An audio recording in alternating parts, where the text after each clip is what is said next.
It's a pleasure to meet you, Mr. Arif.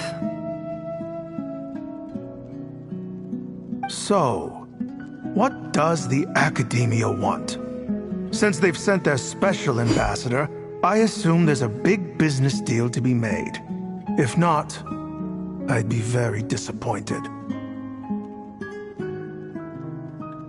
Please, sir, lower your blade. You're lucky I'm the one they sent. Not all special ambassadors share my admiration for the Iab people. The ever-shifting balance of power in the desert reduced the once great civilizations of this region to rubble and sand. But the story of the Iab has a very different trajectory. Others grew weak, but you grew strong, beginning in obscurity and moving to prosperity. You're the only ones who defied the trend. Huh. So, you do know who you're dealing with? This well is the perfect symbol of your strength, is it not? It used to belong to the Unut, but it looks like you have control over it now. You're not wrong. But I'm sure you didn't come all this way just to flatter us. Of course not. I came to bring you some very good news. Some information that recently came to light, which might just be your ticket to freedom. Records uncovered by the Vahumana Darshan show that a certain well currently under Iab control is built on top of some ancient ruins. These ruins are of great archaeological interest to the Academia. I checked the map carefully on my way over here, and I'm confident that this is the well in question. The Academia is offering 50 million mora in return for excavation rights. 50 million? No, wait. If these ruins are as important as you say, 50 million's a little low, don't you think? Don't get greedy, Iab. We know far more than you think. We know that you seized this well by force. Wasn't that the first step in your rise to power? To drive away the Unut and steal their water supply? So what if it was?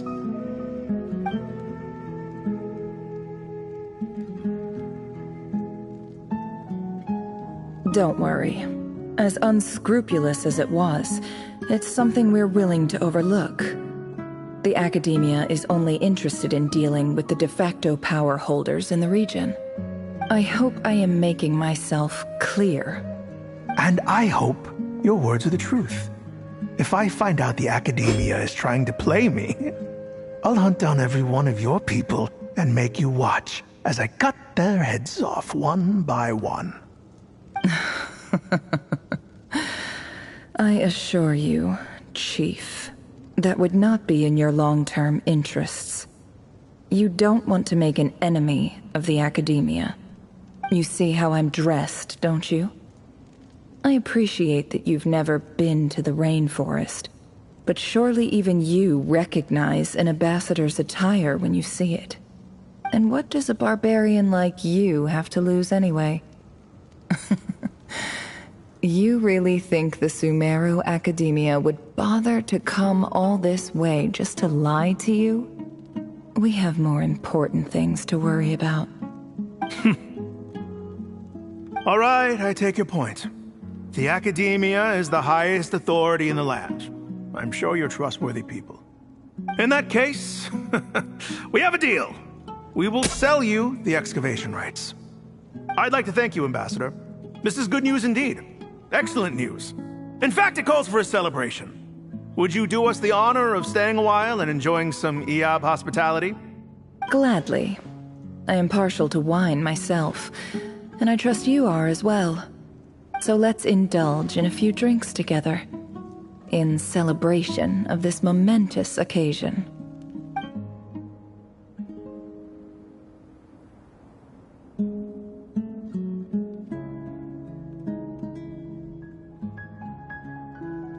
Chief! Chief, it's an emergency! It's the Unut. They've taken the well. What? Well, don't just stand there. Take it back. Yes, Chief. I have every confidence in the EOB's military superiority, and yet... Well, what is it? The Unut's response was alarmingly fast. The day after we reach a deal, they seize the well. This can't be a coincidence. Perhaps there is a traitor in your midst. I don't think so. I am obliged to remind you, Chief, that the Academia will only deal with the de facto power holders. If you cannot regain control over the well, I'm afraid you won't see a single mora of that 50 million. No! Please, Ambassador, just give me some time. I swear the Unut will not get away with this. That well is ours, and so is the Mora. Glad to hear it. I will wait here for an update. If there is a traitor, I will find them. In the meantime, make yourself at home. I'll report back as soon as I have an update. Much obliged. Wow. All it took was a few words and I've got him wrapped around my finger. What an amazing feeling. So, in summary, Ambassador, the Academia would rather negotiate with our tribe instead of the EAB, yes? The EAB are ruthless murderers who don't listen to reason. And now they have the gall to interfere in our research projects in the desert region. So let me ask you, Chief. If you were the Academia, what would you do? Kill them all, of course. Precisely. The Academia does not tolerate those who stand in our way. The EAB have held back our academic pursuits for too long, and our patience is wearing thin. At the same time, there is simply no way that the Academia can be seen to be intervening in desert affairs. I'm sure you understand where I'm coming from. We have our own rules out here. If the rainforest dwellers raised arms against a desert tribe, it'd start a bloody war. Right. We can't confront them ourselves, but we can support their enemies. The Unut have always had strained relations with the EAB, which makes you our natural allies. Natural allies. Weren't the EAB your allies once? You were quick to send them after us to protect your interests back when we stole that water. And now look at you. You're at each other's throats. Let me be clear. The Academia wishes to collaborate with the legally recognized rulers of the desert in this matter. We are asking for excavation rights to that well, and our offer is 50 million mora. Say no more. I believe we have an understanding. Good. Then I suggest you get to work. Get us access to that well, and the mora's yours. You see, Dad? Lying is easy when you know how. People will believe anything.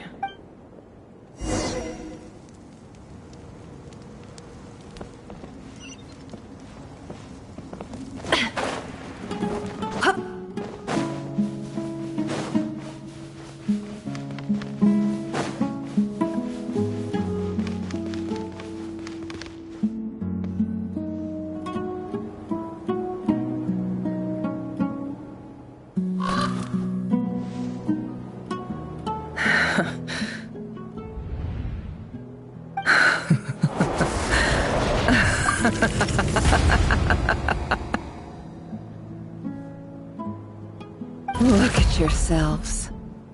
You may be vile, savage monsters, but your butchered bodies bleed like any others. You're no different. You're nothing special at all. The monsters who destroyed my home, they're just ordinary, petty human beings. I think we're even now. Maybe I've even done the desert a favor. It's a better place without all these people around. Oh, Sinuhe, my gullible fool of a father. Perhaps if you'd been as ruthless as I was today, our tribespeople would still be alive. In this dog-eat-dog world, a chief needs to be tough to survive, but you couldn't do what had to be done. So I did it for you. Nefer, it's okay. All of this is in the past now. I believe I remember you promising to remain silent. Yeah, but even so... Yehoda, is there anything you can do to ease the tension? Alright, time for a sharp turn onto a completely different topic. So, anyway, that's enough of that. When are we getting out of this place? Feels like we've been walking forever. I'm getting pretty tired. Oh, Lauma, you tired? Yes. If we can find somewhere to sit down, I could certainly do with a rest. It's not far now. There should be a temple just up ahead. Yes. Really? A temple? That's where this story ends? I guess that's how things go in the desert. Desert dwellers can never escape their destiny. Or so everyone says. I never wanted to believe it, but looking back now, I'm as desert as they come. You mentioned a temple. What's waiting for us there? My biggest trade secret of all. Ah. Then I'm guessing it's where you got your power from. The power to peer into other people's minds. I didn't know you were clued up on any other religions. I'm no expert in the history of Sumeru, but since you come from the desert, I would imagine it has something to do with King Deshret. Sounds impressive. Ah, I know who you mean. General Mahamatra Sino. The spirit of Hermanubis dwells within him. That's Boss Neff for ya. She knows everything. Sino's hardly a figure of obscurity, but I know about Sethos too. What about him? Is he a big deal or something? Well, he's not a small deal, let's put it that way. Please, this is the bare-bone basics. Save the flattery. Thanks for your patience, everyone. I'm sure it's been a lot to take in. With any luck, that's our exit just up ahead.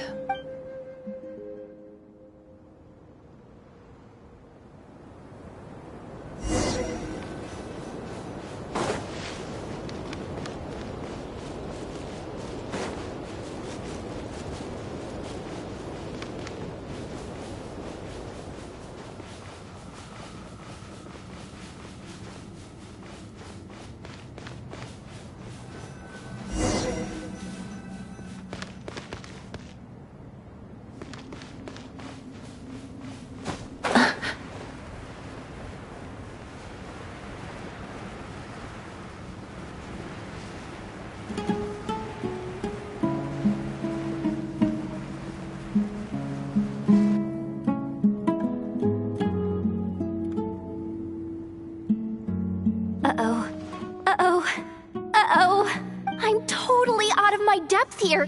I don't have anything to add about any of this stuff. Like, look at that statue, for instance.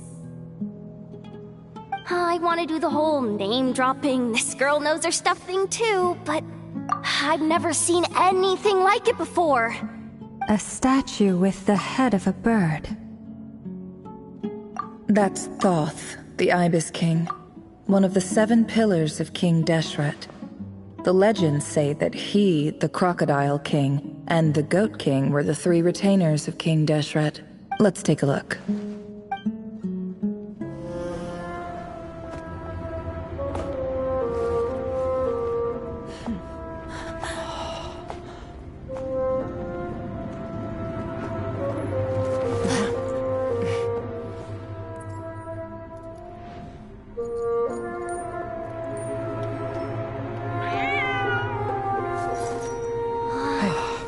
It's just Ashru. So, all is well?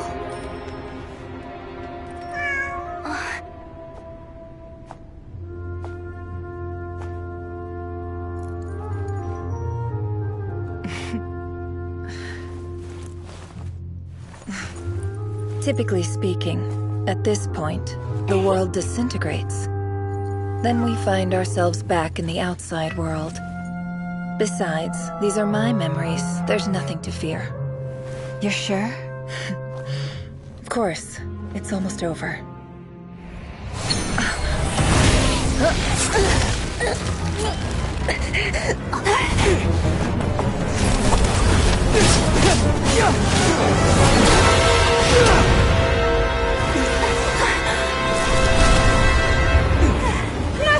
Hold on!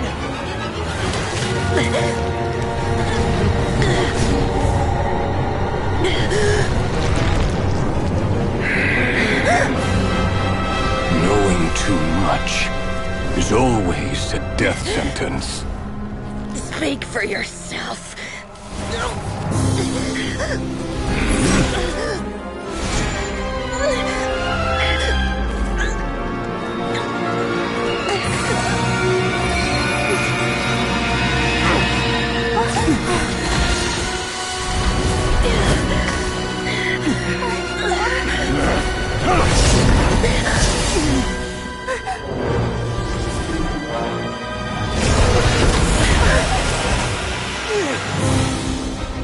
How repulsive.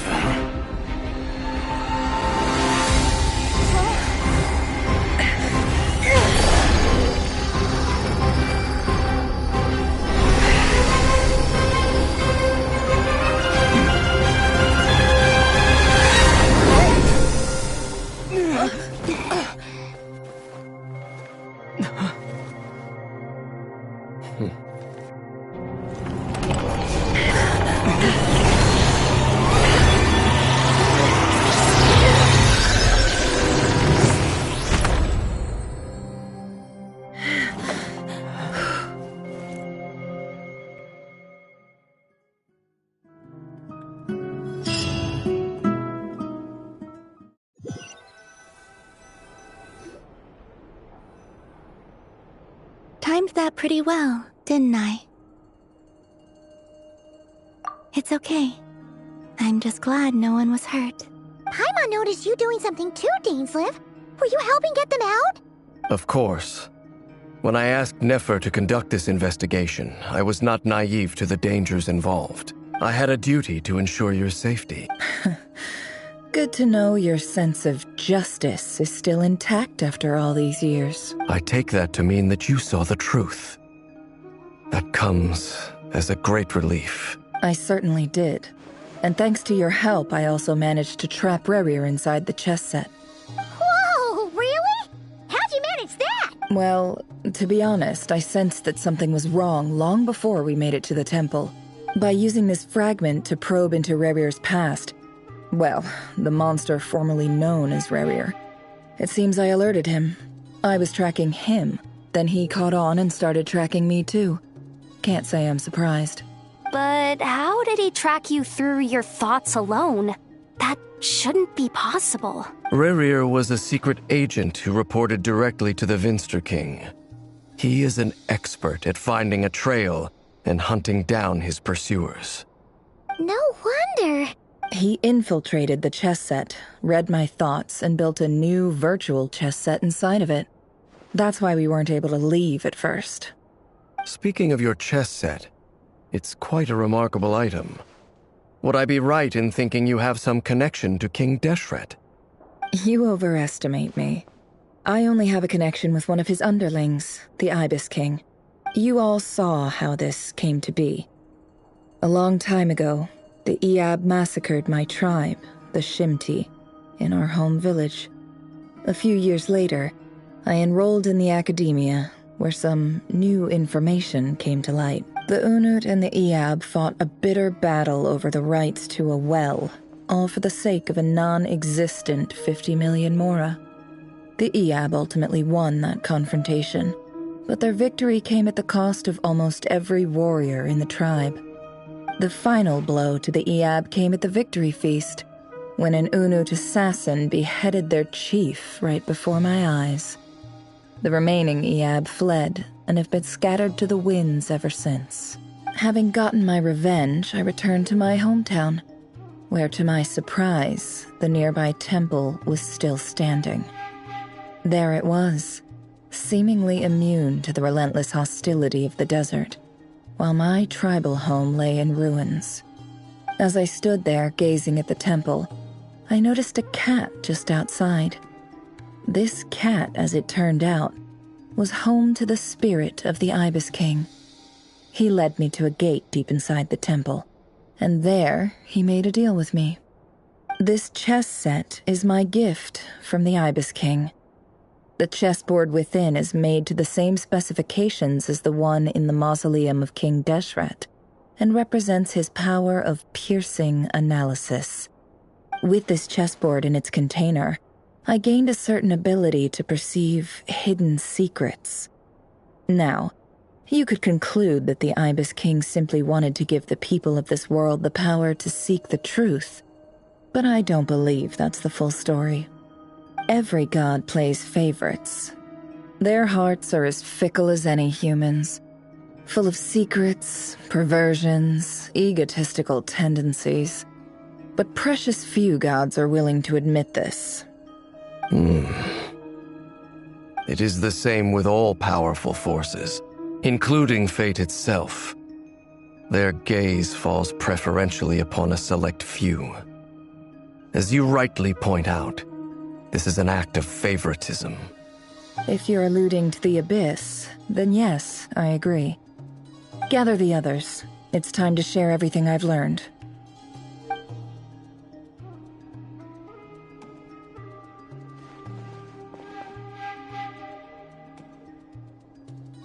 Thank you all for being here. As promised, I did some further investigating into the Raker of Solnari's background. I am pleased to report that the investigation has been most fruitful indeed.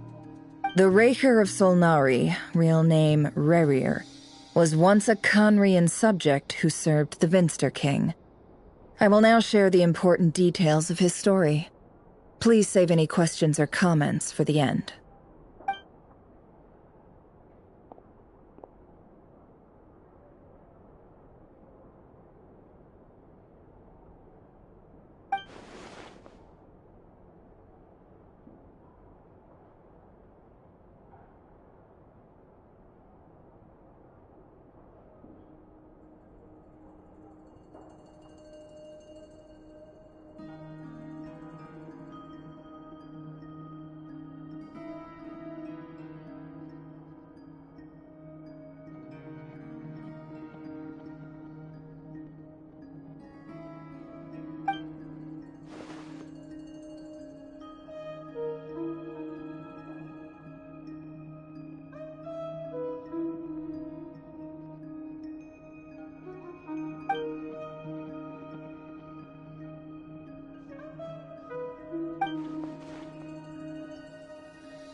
So that's why he's so obsessed with the moon.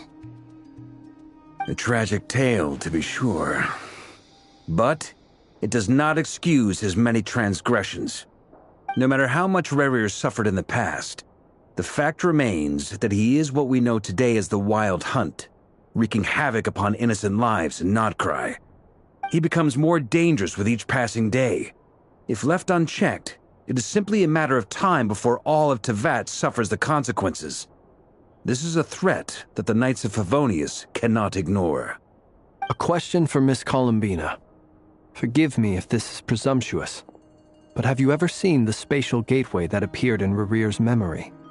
Never. But I have heard stories of something called the MooN Gate, and this seems to fit the description. Miss Lama, any thoughts on this? In the lore of the Frost Moon Scions, the moon is believed to hold many secrets. Some sources speak of ancient knowledge, others of a gateway to the unknown. The term MooN Gate is one I have heard before, but as is the case with all of our legends, there are no records of any first-hand witnesses. We cannot know whether it truly exists. Then back to Miss Columbina. As a moon goddess yourself, do you have some idea of where the MooN Gate leads to? Not at this stage, sorry. I do hold the power of the Frost Moon, and my strength is recovering well. I can sense that the gate would open at my command, but... But there's more to the power of the Frost Moon than that? Yes. A moon goddess has the right to open the MooN Gate, since it is a path to the moon. But as never mentioned, holding open a spatial gateway takes a huge amount of power. And right now, I need to conserve my energy to fight the Rahier of Solnari. I'm afraid this is one mystery we may have to leave unsolved for now. I agree. Better to save your strength.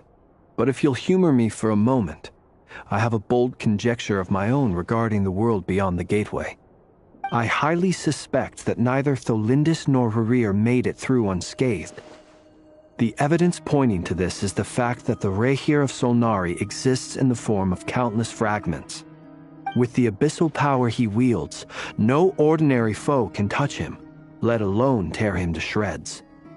And yet, the wild hunt proliferates wherever his scattered fragments lie, drawing hordes of monsters to many different locations across the land. So your theory is that Rerear was physically torn to shreds by some powerful force? Hence, why the Wild Hunt is a distributed phenomenon, rather than a unified one? Makes sense to me. Explains why the Wild Hunt is so pervasive, and why he's been trying to piece himself back together. He was whole to begin with, and he wants to be whole again. Without the power of the Abyss on his side, he almost certainly would have perished the moment he was torn apart. But the Abyss, much like a curse, has kept him alive. I could not agree more. The power of the Abyss is most surely a curse. It is a compelling explanation, and one that accords with my present understanding of Abyss creatures. Whether the life form in question is primitive or advanced, if a curse has extended its lifespan unnaturally, it will continue to survive in spite of everything. This raises some interesting questions. I will run some experiments and see if there is any validity to my suspicions. That being said, regardless of whether my research bears fruit, I would like to thank Miss Nefer for conducting such a thorough investigation. Already, it has greatly enriched my understanding of the entity we face. My pleasure, Mr. Albedo. I too hope that the information I have shared today proves useful as we look to formulate the next stage of our plan. Hey! What is it, Dainsleif? You look really upset! It's just...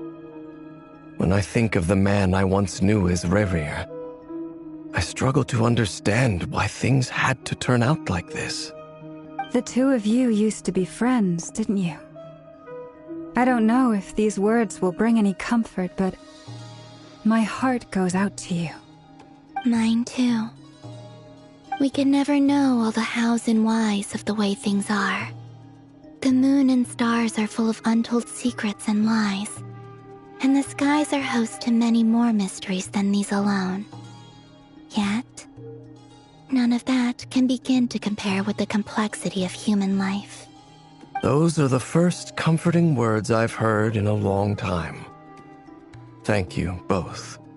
Well, I think this is a good place to end today's meeting.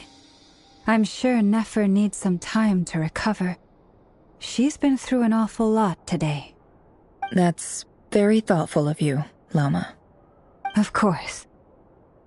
Sounds good to me. Take some time to rest and digest before we reconvene to nail down a plan.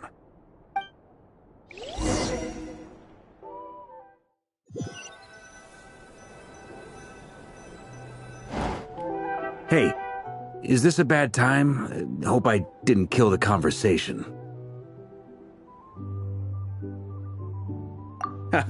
No need. Come on, let's talk outside.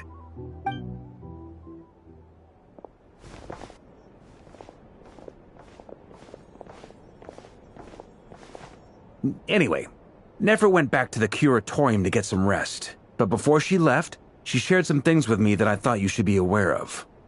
Firstly, although she managed to trap the Raker of Solnari inside her chess set, there's no guarantee that the power of the Ibis King is any match for one of the 5 sinners.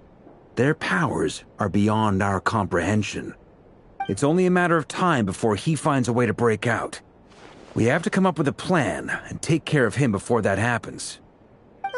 Honestly, my mom figured that might be the case. So, how long have we got?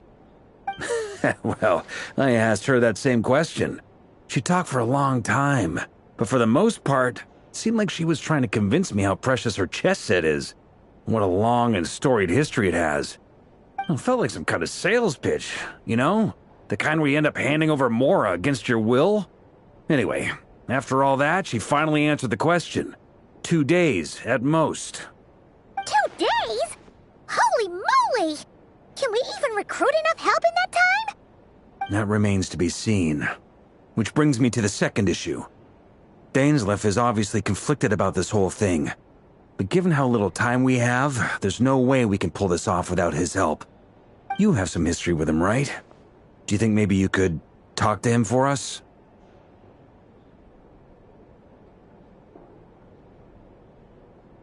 Great. I appreciate it. All right, on to item 3. So, Albedo, Durin, and I put our heads together and came up with a plan. Can't promise it's gonna work yet, but at least it's a start. We figured we'd bounce the idea off you first. We'll explore it further once everyone's recovered.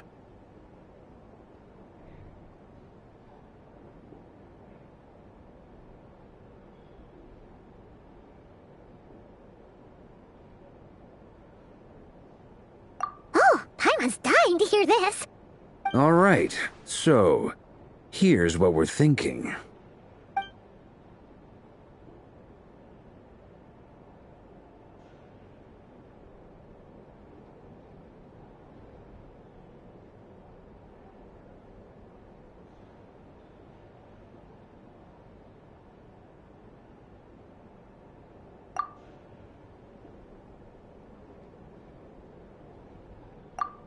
We felt a little uneasy about roping you into this. I mean, firstly, you're not locals, and secondly, none of us are your boss.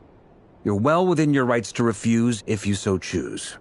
Roping us in? Why would you even say that? We know the stakes here.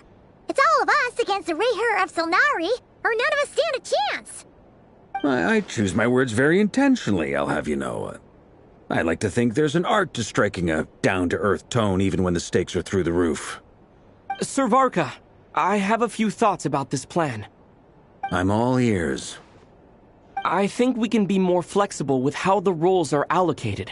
In my view, the most sensible lineup would be like this.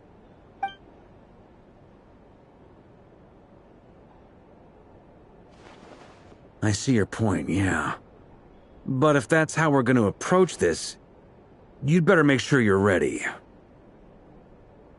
To be clear, I don't doubt your abilities. Far from it. I just want to make sure. Are you really willing to take all this on? I want to do everything within my power. The Rayher of Solnari is a truly fearsome opponent, and if I do my part, it'll greatly reduce the risk for everyone else involved. Well, that tracks with what I've heard. Jean's mentioned in her letters that you're so diligent it's almost abnormal. As in, Most people weigh up the risks and rewards in situations like this. But you seem to just march towards danger without a moment's hesitation. Of course, everyone appreciates a fearless pioneer. But all that aside, I'm the Grand Master of the Knights of Favonius, and you're our honorary knight. I want to make sure your courage doesn't come at the expense of your safety. Thank you, Sir Varka. I should be the one thanking you. It means a lot to have you on board. I'll give some serious thought to your suggestions.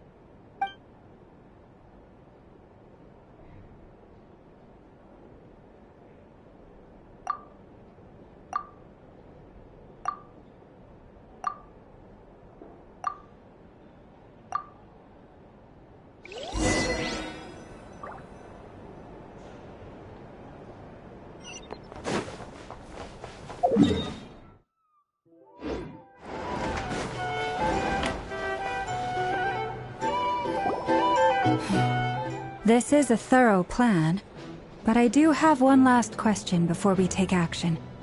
How can we be sure that our enemy won't leave the designated area? Great question. Albedo's been hard at work analyzing Rarer and the Wild Hunt's behavioral patterns. His conclusions are as follows. Firstly, from the earliest known confrontation until now, Rarer has never displayed any ability to manipulate the dimension of space. So it's unlikely he has any power in that domain. Secondly, he seems to have a particularly strong vendetta against our group. If we put him in a fight-or-flight situation, he'll choose to fight every time. Thirdly, finally, and most importantly, he is consumed by hatred, both for the MooN and for his enemies. Turns out, we tick both of those boxes. We have a reincarnated MooN in our ranks, and a spy who accessed his private memories without permission. He'll be baying for blood, not looking to escape. As someone who's had their fair share of interactions with the Wild Hunt, those all seem like valid observations to me. Understood. Then I will defer to the verdict of the group. Well, everyone, that's the plan in full detail. Albedo and Durin are carrying out their part as we speak. Plan approved. Scheduling. Okay, any firepower you need, I got you covered. Let's light this baby up. The Frost Moon Scions are behind you as well. And the rest of you?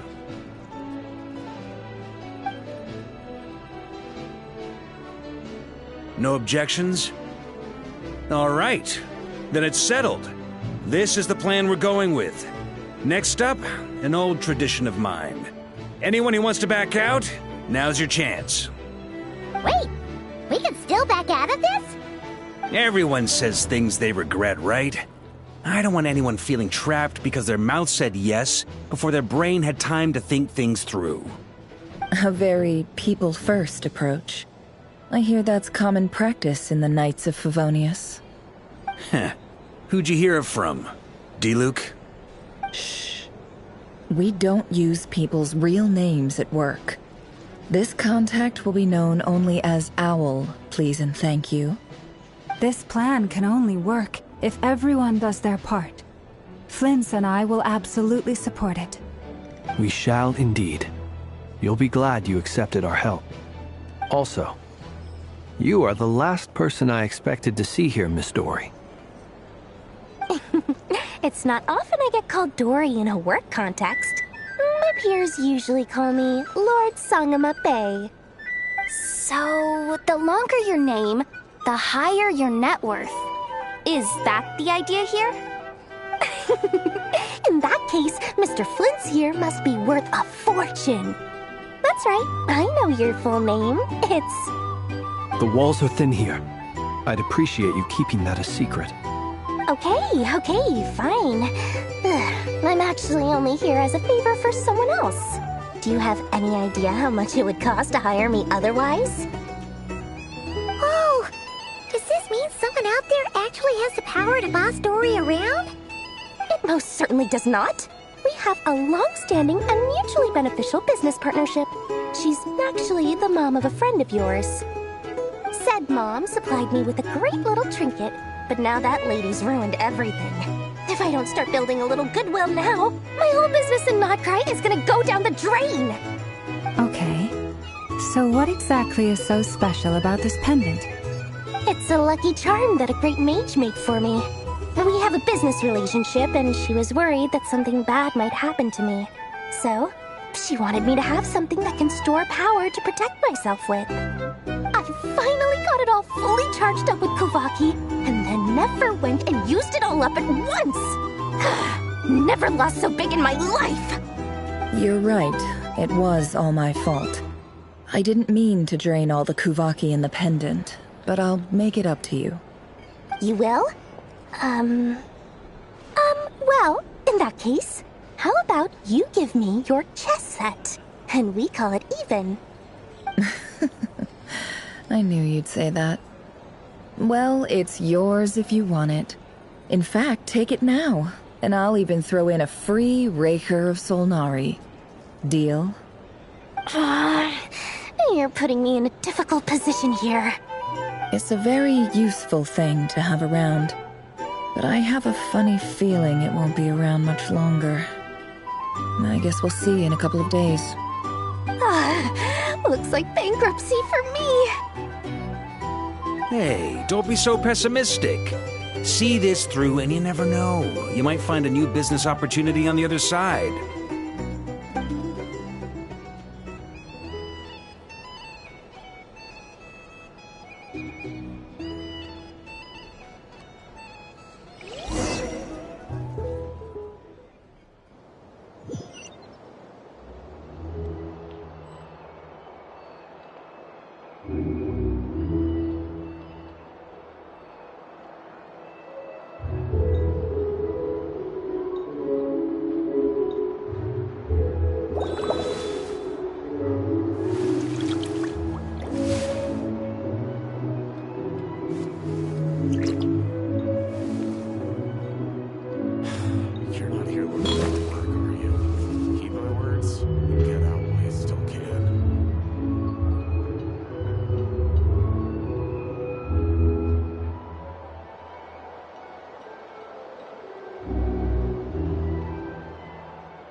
Ready? Oh, I was born ready.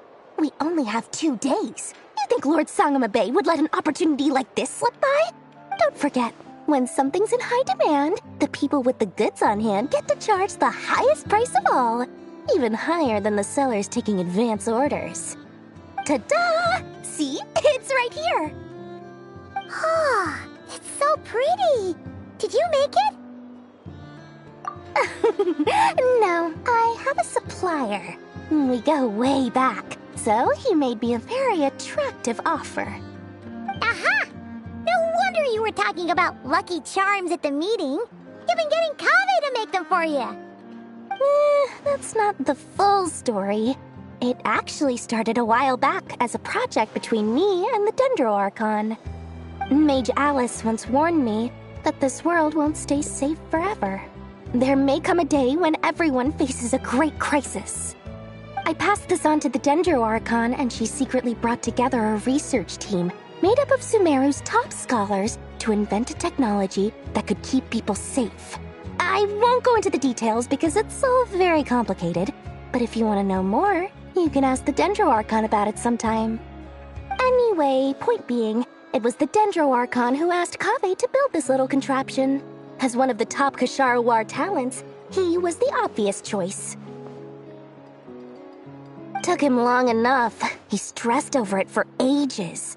Must have gone through at least a dozen designs before producing a final product. But that's Kaveh for you. Marak delivered it to me a couple of days ago, along with a letter from Kaveh. Could I ask why I'm sending this technology to you? What's your proposed use case? Has it been approved by the relevant authorities? So nosy. My fault for sending him the research permit to begin with. Surely Nahida must have told him you were involved in this project. He was probably just nervous because you're always so secretive about your business. Could be. Anyway, I just replied, let's hope there never has to be a use case, because it would involve grave danger. Fair enough. But it sounds like he was just being cautious. He probably felt responsible as the one who made it. Or maybe he was asking as a favor for his housemate. He's done that before. Not sure why, though. His housemate doesn't seem to really care that much about this kind of stuff. Either way, all's well that ends well. I'm just glad to finally have my hands on the product. I wouldn't want to be without it, given the potential dangers that lie ahead. Huh? What does that look mean? Paimon's just super surprised. This must be the first time we've ever seen you actually get serious about something.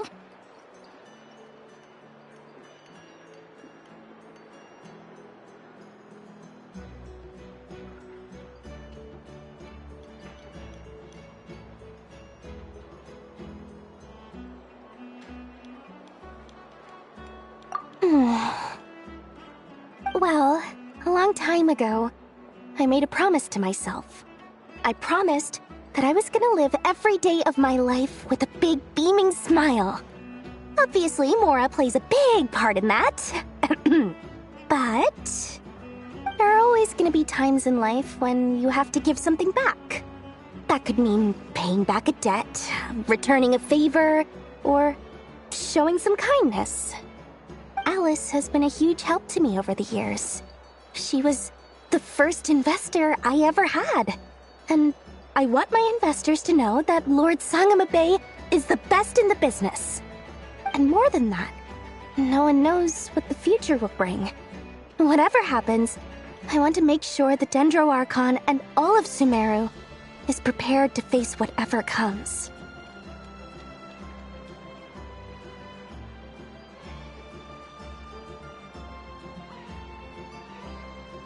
Oh, that? I was just making sure Nefer and I are square. Don't be thinking it was some sort of benevolent act. I'm no saint, so don't treat me like something I'm not. My priority is doing the business that I want to do, so long as my conscience lets me, but it usually does. That's the Lord Sangama Bay business model. All right, if you say so. I do say so, and that's the whole point. I'm a businesswoman. Don't go trying to figure out what kind of person I am. You'll exhaust yourself. Much easier for everyone involved if you just take my word for it. Oh, and could you two help me get this stuff where it needs to be? Thanks so much. You're my favorite assistants.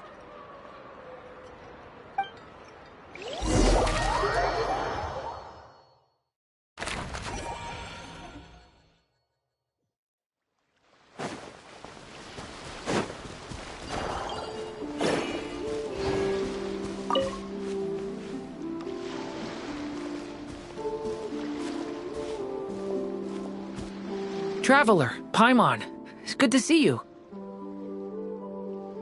Everything going smoothly over here? Sort of. As you're probably aware, Varka, Diren, and I captured some abyssal creatures from the Wild Hunt. Per the plan, we dissected and analyzed some samples of these creatures. The process went very smoothly. The findings, however, come with some troubling implications. What? You can actually dissect the Wild Hunt? That depends on your definition of Wild Hunt and dissection. Harmless, lifeless. These words are accurate descriptions. The Wild Hunt is an interesting phenomenon. In and of itself, it doesn't seem to possess anything akin to a human personality. But taken as a collective, the medium through which the Wild Hunt is summoned does appear to have a soul. Master griped a lot about the wise Horoptotire, and seemed somewhat fascinated with the foul Certology. But she barely mentioned Rerir at all. I don't think that was because of his lower social standing, though. Anyway, it's a pity. I should like to hear her thoughts on the nature of the lifeform he has become today. It's a strange mix. The furious energy of an abyssal being channeled through a fractured physical existence? A consequence of being torn apart by an unknown power? Perhaps the only explanation for his survival in this state is that he sacrificed a degree of individuality in exchange for a continued existence. Oh, sorry. Once I get talking about interesting research, I have a tendency to go on indefinitely. Back to our research findings. Essentially, they confirm my hypothesis. Rerir's corpse is completely contaminated by the Abyss, and the effects are irreversible. You could think of this as Rerir in mutated form. But in my view, even that would be inaccurate. In reality, his whole being has been consumed by the Abyss. In other words, he is now nothing more than a manifestation of abyssal power.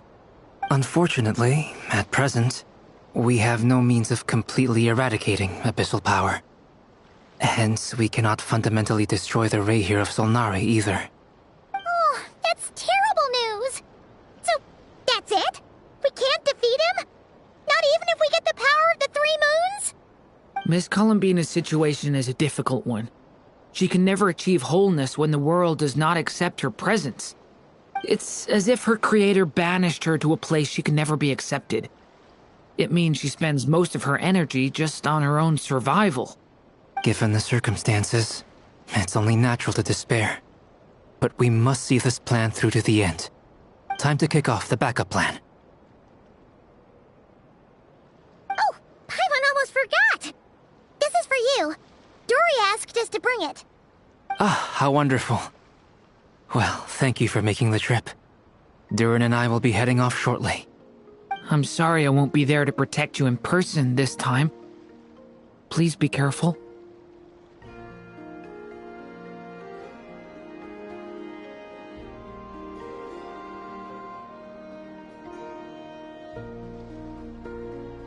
All right then. Stay safe.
us guide you on your way.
It's time to offer up your prayers to the moon goddess.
This is where you fall. Transfixed!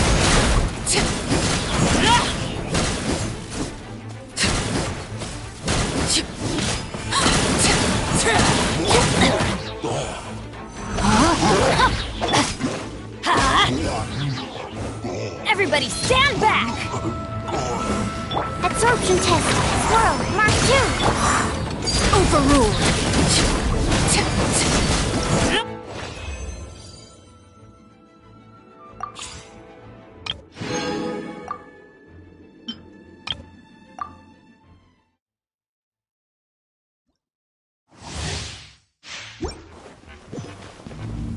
This is order.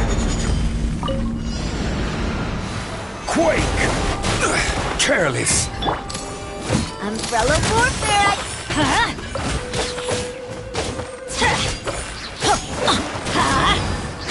Teamwork is dreamwork! Out of the frying pan, it's... Rise! Quake!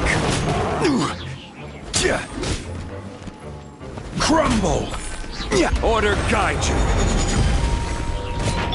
nice and spicy. Umbrella warfare, I guess. Coming at ya! Attack! That's the way. Let's light it up! Going in! Boba, get them! Fire!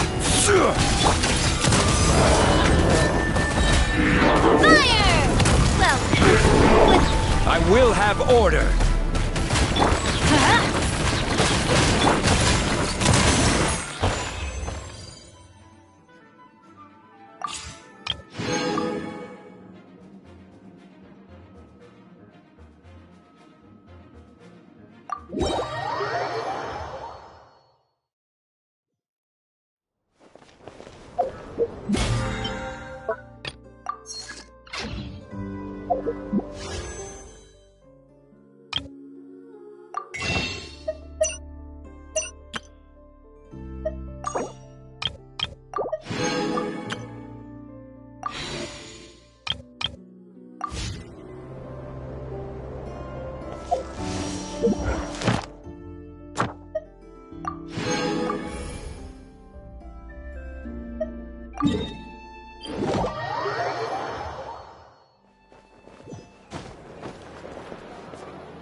Add Astra. Thank you for completing. Add Astra.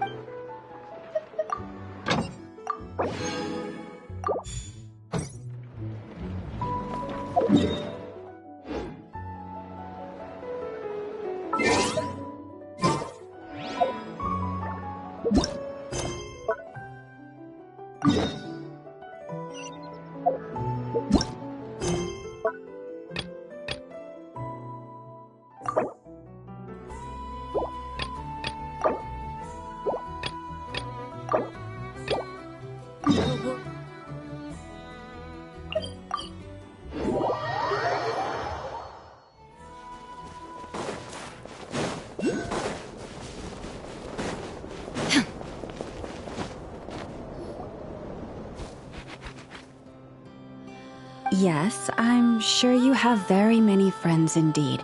But that's not the issue. Even if you summoned every ibis on Hisi Island, I still don't think you'd be able to move the moon mirror. And even if you managed it, the lunar semblance within would still...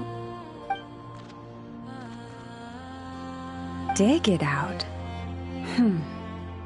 You could, but moving the mirror would still pose a challenge, even for you. Huh? You really can summon every ibis on the island if that's what it takes? And you, on the other hand, think this plan is a joke, even if the ibis gets its entire family involved?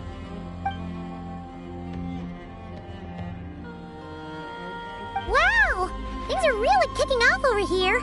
Looks like we've got a weasel thief and a heated argument with a bird. We're plotting and scheming, to be precise. I'm told we have to get all our ducks in a row before moving forward on this job. But my co-conspirators disagree quite strongly on the best approach. And they're not exactly being diplomatic about it. Choice words have been spoken. All right, I believe you. I'm sure you do have friends in high places. Although, where did you learn to speak like that? From a short girl with a metal arm and a hat. Oh, of course you can keep talking like that so long as you enjoy it. But be sensible around her, okay? Don't copy everything she does. I'm going to have a little chat with the Traveler and Paimon now. So be good and pipe down a little.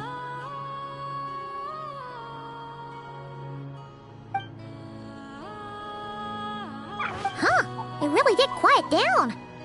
Being able to understand animal speak is so cool. Paimon wishes she had that ability. Trust me, Paimon, you would not enjoy it very much at all.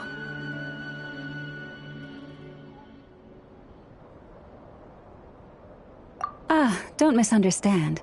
Nothing terrible would happen, and it doesn't drive you insane or anything like that.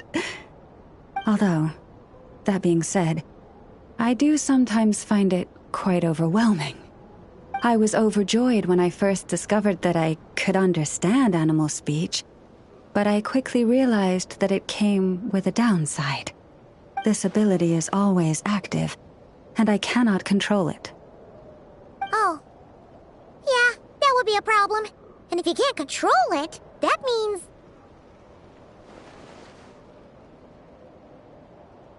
Exactly. People say that listening to the birdsong deep in the woods gives them a profound sense of peace and quiet that lifts their spirits. But no matter where I go, I can never find peace and quiet. When I stand in the forest, I hear the chatter of the wildcats, the rabbits, the rhyme-horned deer, the chic badgers, and the long-plume ibis. They argue loudly about who's to blame for damaging whose roost, or which part of the woods the best twigs come from.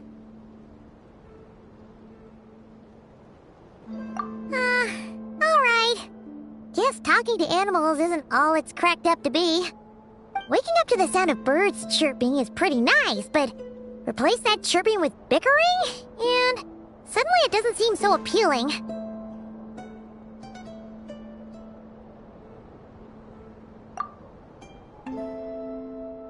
As for me, I've lived with it so long that I'm used to it now. In fact, it would probably be quite an adjustment if I woke up one day and couldn't hear the finches discussing which cup in which house makes for the best bath. Yes, plotting and scheming. Thank you for reminding me. I got a little sidetracked. Although, now that the Traveler's here, we might just have the solution to our problem.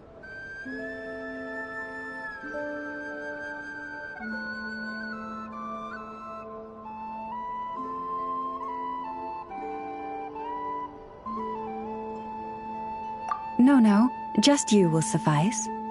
This job involves breaking into a storage room by undoing the seal created with the moon mirror by a previous moon chanter. But for someone of your talents, I'm sure it will be a simple task.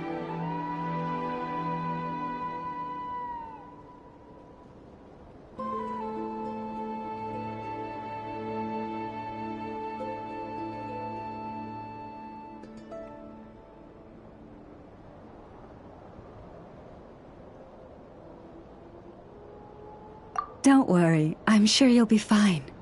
Come, let's go.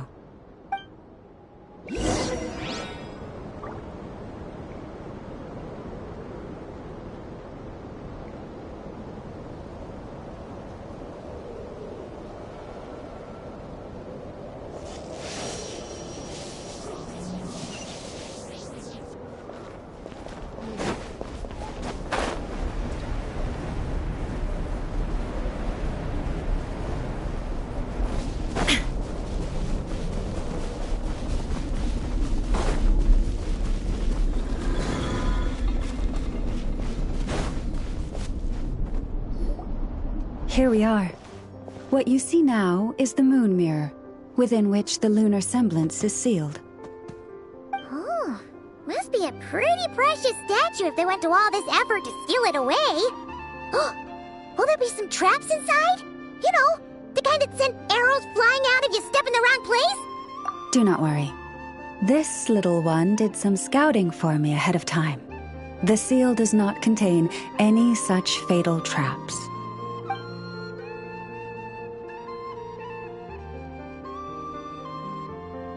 Oh, nice. That's good to know. And yeah, that sounds like a job for a weasel thief.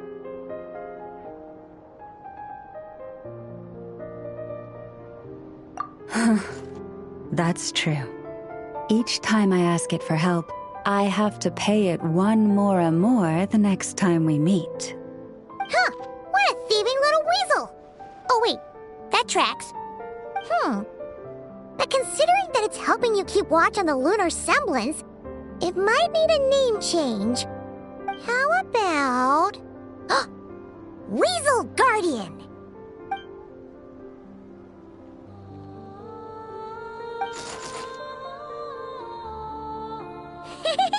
Can't catch Paimon! Paimon can fly!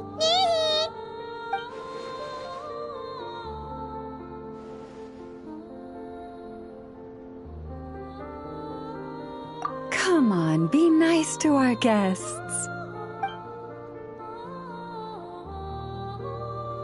To retrieve the lunar semblance, we need to activate pairs of mechanisms in 2 different locations. So it's a 2-person job. If you head over there and take the mechanism on that side, I'll take this side. That won't be a problem. I have eyes in the sky. It will keep me updated on where you are and which mechanism is in front of you. Don't worry. All you have to do is follow my instructions.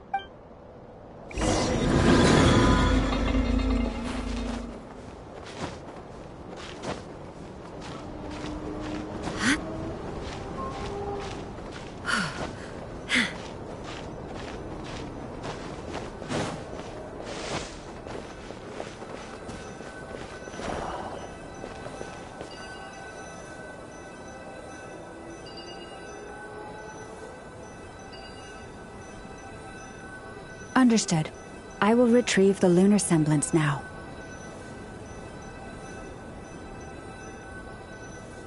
All the world holds dear is but a back... Huh? The way out has been blocked. Could you try that again?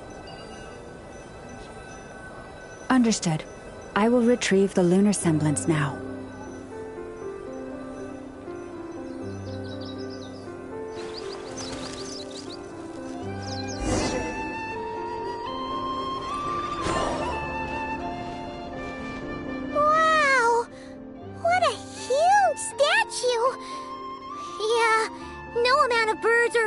Shifting that, he probably couldn't even get past the mirror. So, Lauma, just how valuable is this statue anyway? In terms of Mora? Not much, I suspect. It's crudely fashioned, and the kind of stone it's carved from is found everywhere around these parts. But to the moon chanter of that era, and to the Frost Moon scions of today, it is a priceless treasure. If nothing else, I now have concrete proof of its existence. That's enough to confirm the reliability of several documents on the topic. To me, that makes this a very successful trip. Thank you for your help. I knew I had judged you correctly. The moon mirror posed no obstacle to you. And our little friend here was very impressed with your mechanism operating skills. What is it saying, Lauma? It says that the Traveler is the best treasure hunter it's ever seen. It wishes it could join him on a quest to unlock all the treasure chests in the world. From now on, I'll call on you if I ever find a treasure chest I can't crack. Okay. Bye then. Didn't even give us a choice in the matter. Don't worry, it won't come knocking on your window every day with a Mora coin in its jaws trying to drag you off on a treasure hunt. And it certainly won't be visiting your room in the dead of night, moaning about locks it can't pick. Uh-oh. We better make sure to lock all our doors and windows before we go to sleep tonight. Relax. That weasel's only a child. It means no harm. It's just more talkative than most. All right, let's head back. It's almost time for dinner. Oh, and we still need to figure out how to get this statue back to our library. It seems like I'll need a little help from my friends, after all.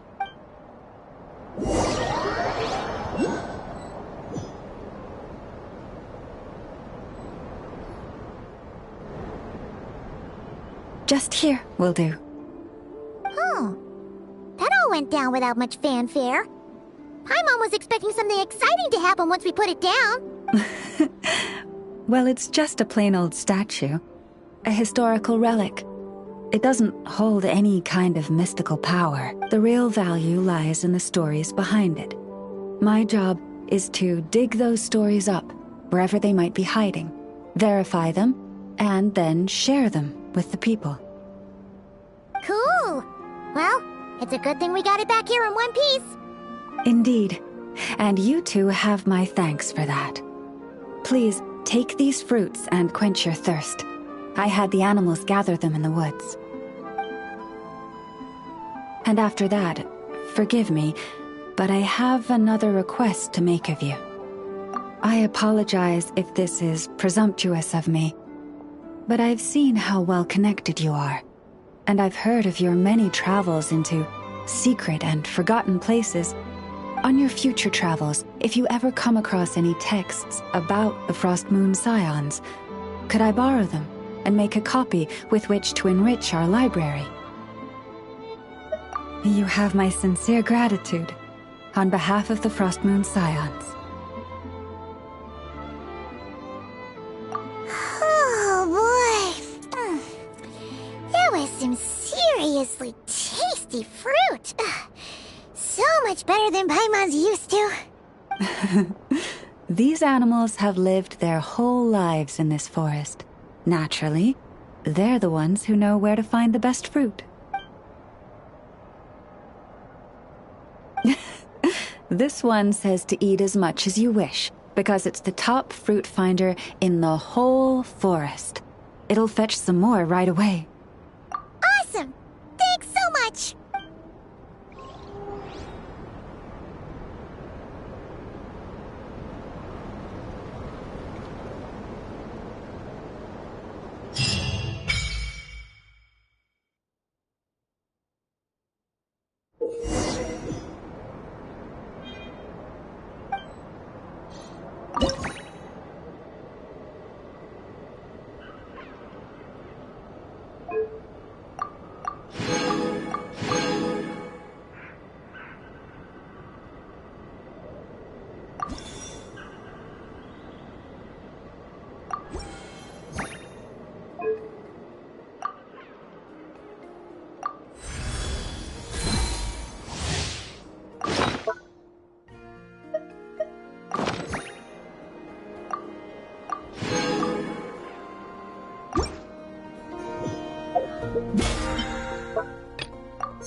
Miss Lauma, is everyone here? Yes. The fate of my flock is in your hands, Grandmaster Varka. Please keep them safe. My lady, what are you saying? Within the next 24 hours, we will face the biggest crisis the world has ever seen. This is not a burden that we deserve to bear, but I believe that we reap what we sow in this life.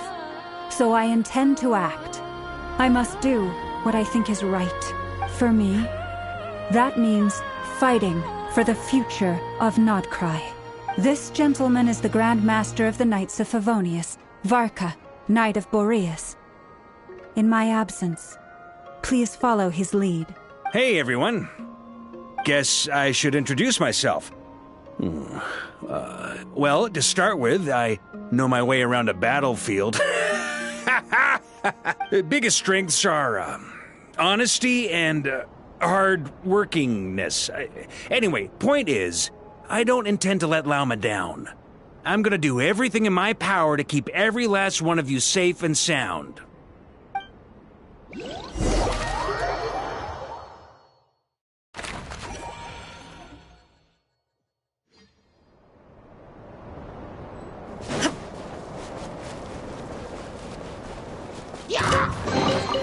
But a momentary distraction.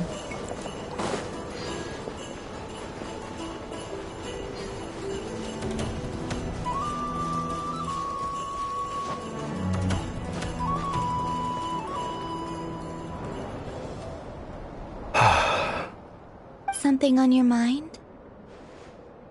Miss Columbina, was it? I believe that's how the others addressed you.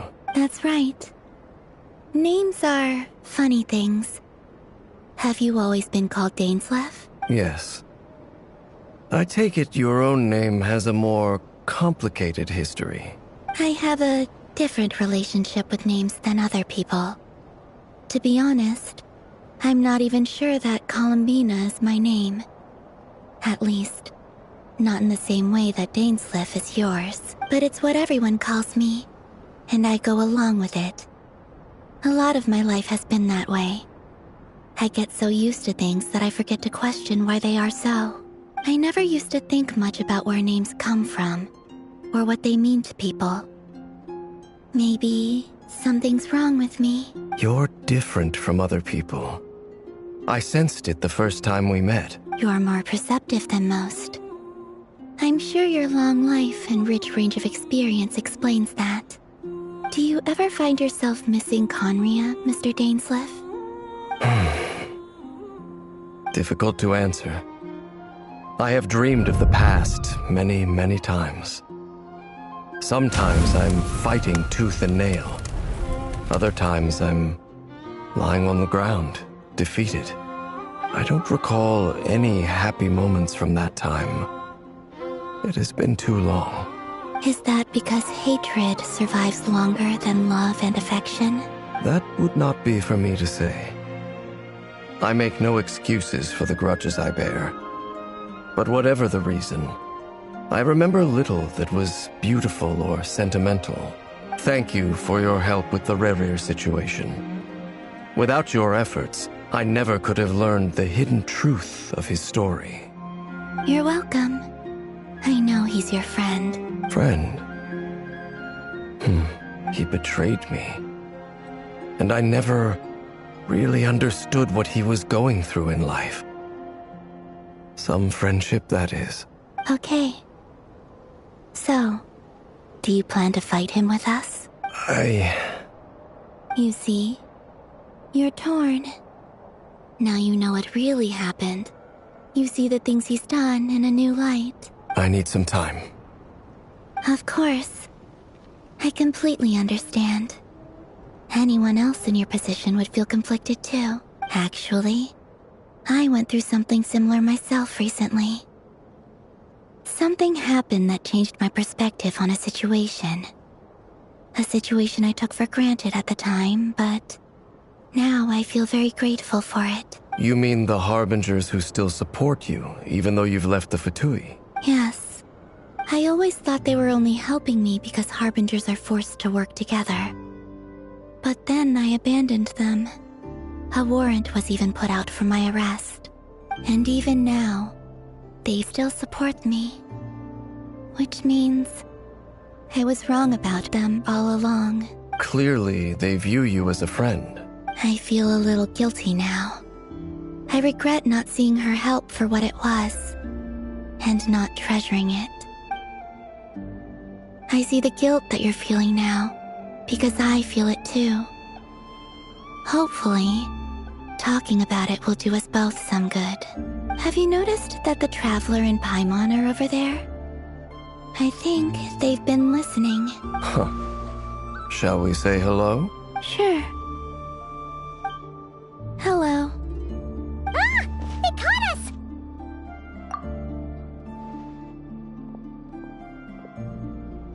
I apologize for making you worry. No doubt you wish to know where I stand on the plan to take down the Rerir of Solnari. I'm afraid I need a little time, but I will seriously consider joining you. You will? Oh, thank you so much! Everyone will be so grateful to hear that! They needn't be. This was something that I was going to have to face up to eventually. That doesn't matter to them. They're grateful to you regardless. You can't control their gratitude, so just accept it. And then, have a think about whether you're willing to join us.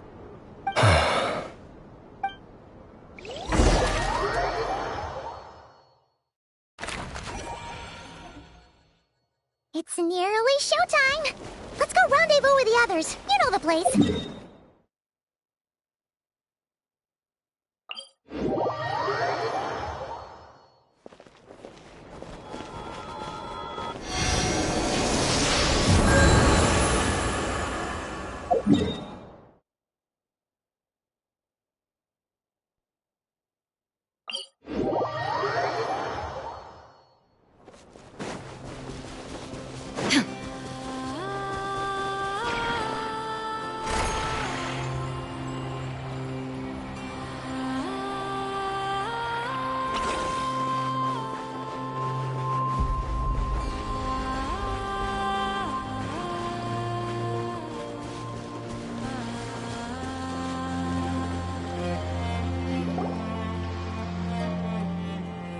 Ah, you're earlier than I expected. Hey, Flint's! Been waiting here long? Not too long. I came a little early so I'd have some time to think. Are you nervous about the battle? Quite the opposite. I'm reminiscing on my past battles. When I was awakened by the Radniki, I had not touched a weapon in many years. I felt like the battlefield was not where I belonged. But after waging war against the Wild Hunt for so long, I came to realize something. A life of absolute peace is simply not a possibility for me. My restless flame indicates that somewhere inside of me, there is a deep yearning to root out the evil in this world. Oh, that doesn't sound like such a bad thing. Well, in the past, when I was a Fae whose primary concern was hibernation, it was hardly ideal. But it certainly serves me well here in the present. And I am delighted to be able to join forces with you in this endeavor. Looks like I'm not the first to arrive. Ah, Miss Lauma. Did you sleep okay last night? I struggled to settle down at first, because of the nerves. But don't worry. I got enough sleep in the end. I'll be just fine. Please, I'm just doing my part. Never! Over here! Aino asked me to relay a message. She said Anefa will be on high alert and keep a close watch over all secondary districts where defense is required, providing support as necessary. Meanwhile, Aino herself will provide range support to us directly, using her latest invention. Excellent. My thanks to all involved. The chest set's looking a little unstable. It won't hold him much longer. We should be prepared to engage at a moment's notice. No sense sitting around waiting. Let's make the first move while we still have the option. I agree. Paimon, find a safe hiding place. Got it! Be careful, Traveler! I will.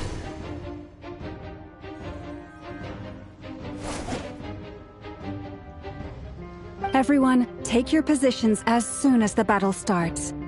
Every ounce of strength we have in our bones, let us bring to this fight. Ready? Let's go.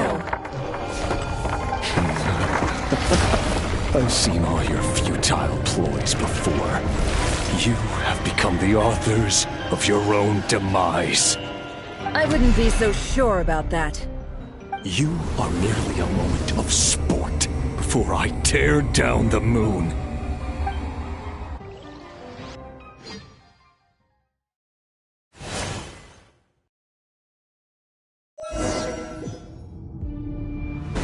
Stay on Moonlight betrays you.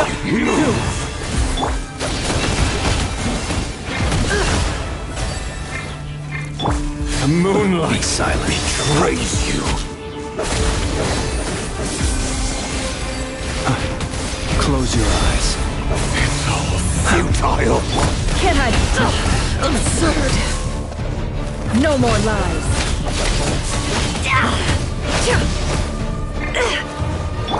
Forest, protect us.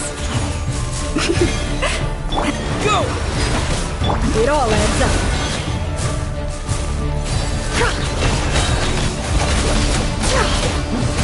The mystery unravels.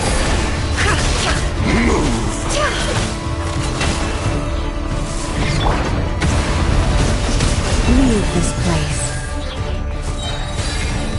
With one heart, we pray. The moonlight betrays you. Observe. Go! Pathetic! No more lies. Can't hide the truth. The moonlight betrays you. It all adds up. Can't hide the truth. The deception ends here. Water jet! It all adds up. Hunt him down! Stay your hand. The moonlight betrays you. Night falls. Huh? Close your eyes. Pathetic! No more lies. It all adds up. It began with the moon, and so shall it end. The moon will protect you.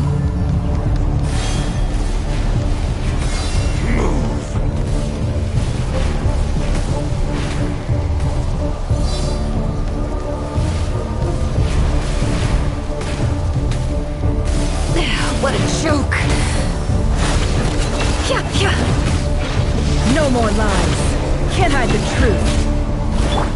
Go!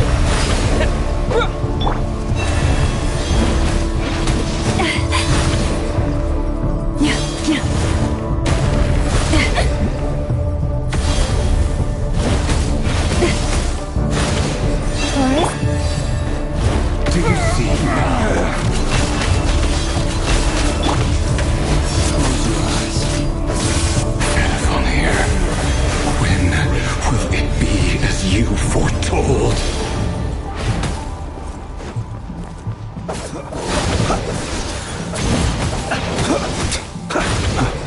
Can't hide the truth.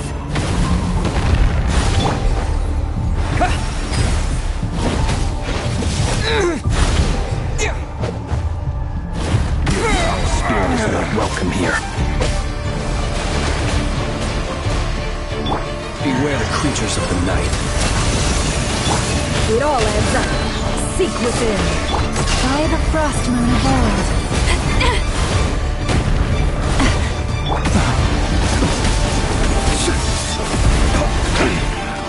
Hunt them down! You poor... Can't hide the truth. Water jet!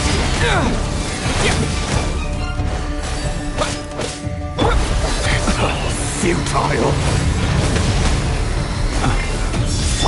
Forest, protect us. No more lies. Pathetic! Can't hide the truth. Water jet! It all adds up. No more lies. Close your eyes. Do you fear the moonlight? Are you quite finished? Futile. Leave this place. Water jet! The deception ends here. Can't hide it. Pathetic! Hunt him down!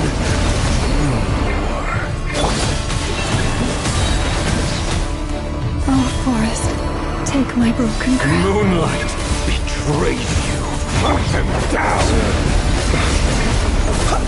Move! It's all futile. It all adds up. The moonlight. Pathetic. Steady now. Close your eyes. Observe.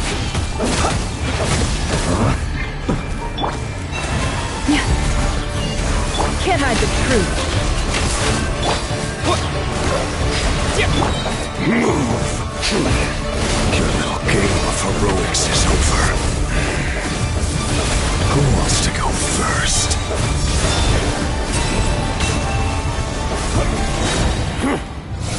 Now, get out Out of my sight!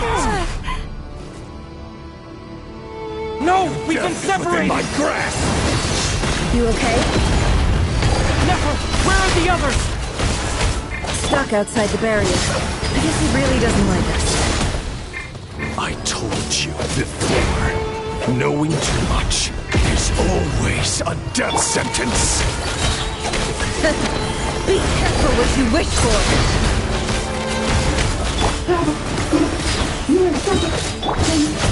Lama! Can you hear me? Hold on, silence! The voices are gone. But at least I know they're still there. Focus. Stick to the plan. Remember my most important task. Just keep stalling. I can stall him for long enough. The moment will come.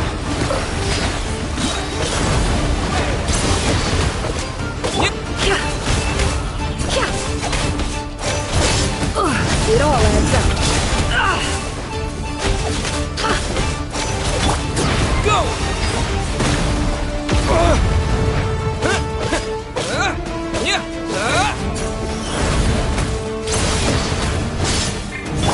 The deception ends here.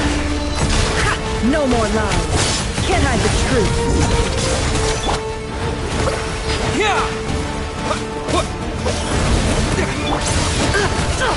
Absurd.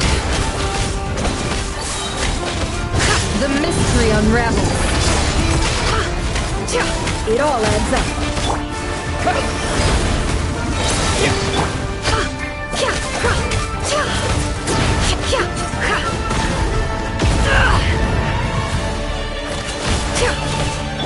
Bombs away! Water jet!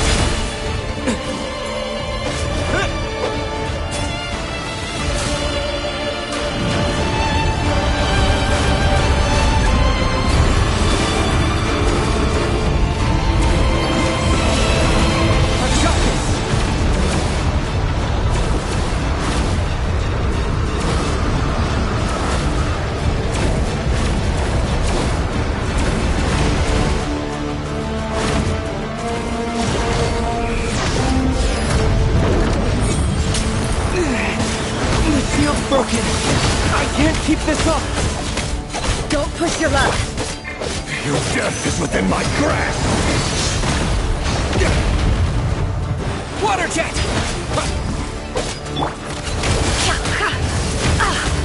Destroyed. Absurd.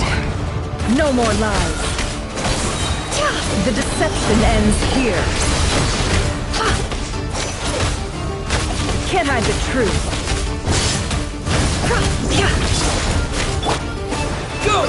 Wipe out! Destroyed! Reborn! How unfortunate. Seek within.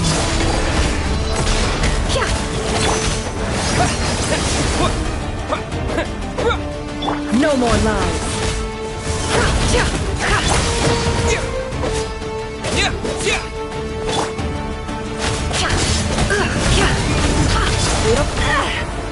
No more lies. Go! Bombs away! Can't hide the truth. The mystery unravels.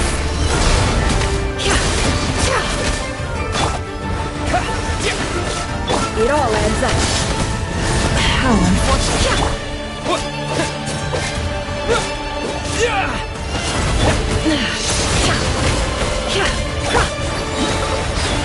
Wipe out! Seek within.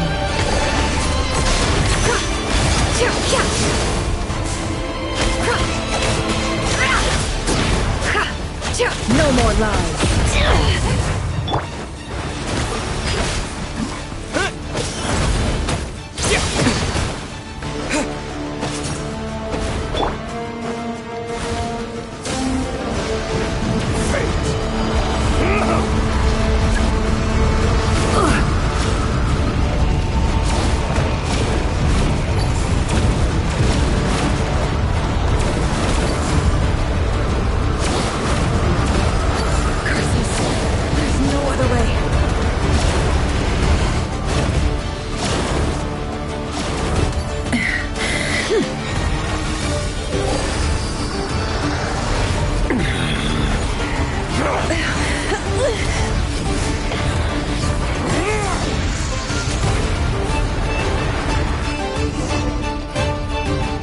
The only way to defeat Rarer is to borrow his own power. That means Columbina will have to disappear while you two bear the brunt of his attacks. You have to hold on. Find a way to keep him focused on killing the two of you.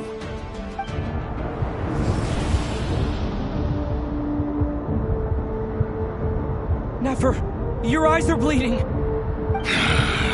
Soon you will be powerless to resist. And then, I will reduce you to dust.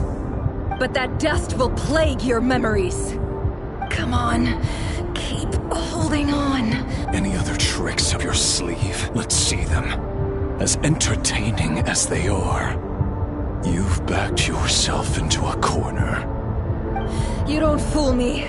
I see your fear clear as day. I have to stoke his rage. Make him unleash everything. You fear what you could never defeat.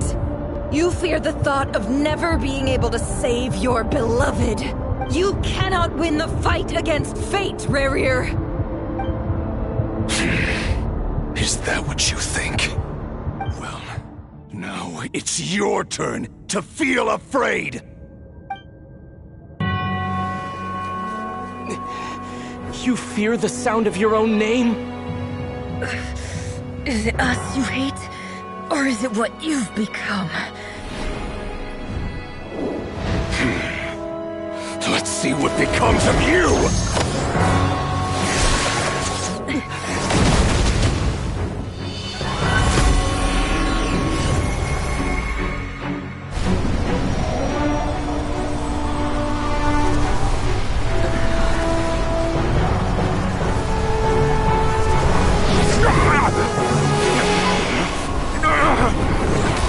What's happening?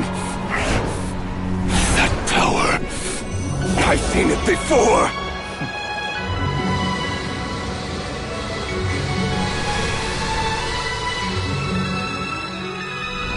His power is on another level. We'll need to use an alchemical array to convert his power into a usable form. Then quickly channel it into Columbina, rendering her powerful enough to compete with him. I'll join you. I can help. If I release enough abyssal energy into a confined space, it'll create a potential difference, allowing us to extract a huge amount of elemental energy. Next, I'll synchronize with everyone's minds using Pyro, then give you temporary access to their abilities and fields of view. But it won't last long. Can you see? Well enough. So, we have a student of Gold Rhine-Daughter in our midst! How about that?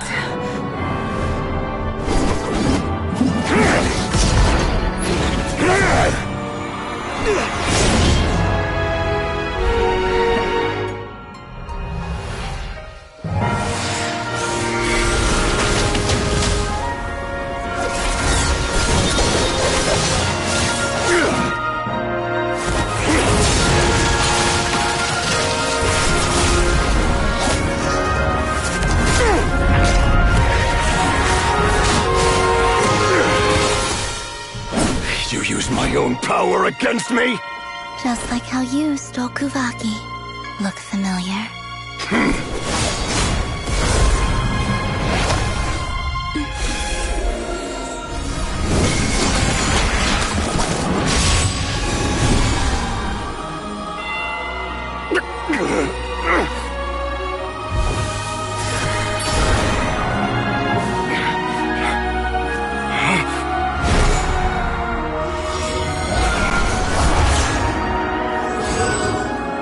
Don't you realize?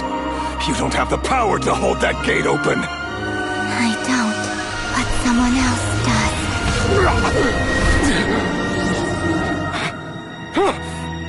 Goodbye, Rarir.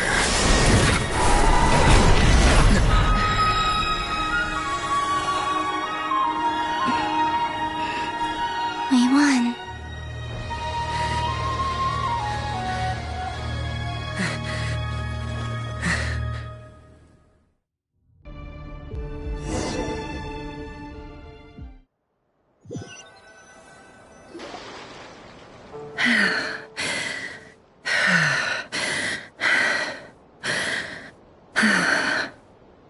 Nefer, how are your eyes? They're fine. Apart from the blindness, of course. It's not too late. Let me handle it.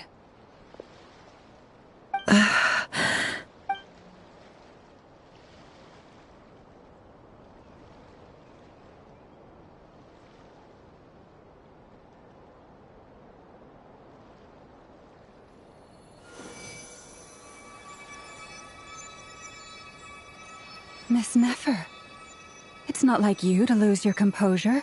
That was the most reckless thing I've ever seen you do. Reckless how?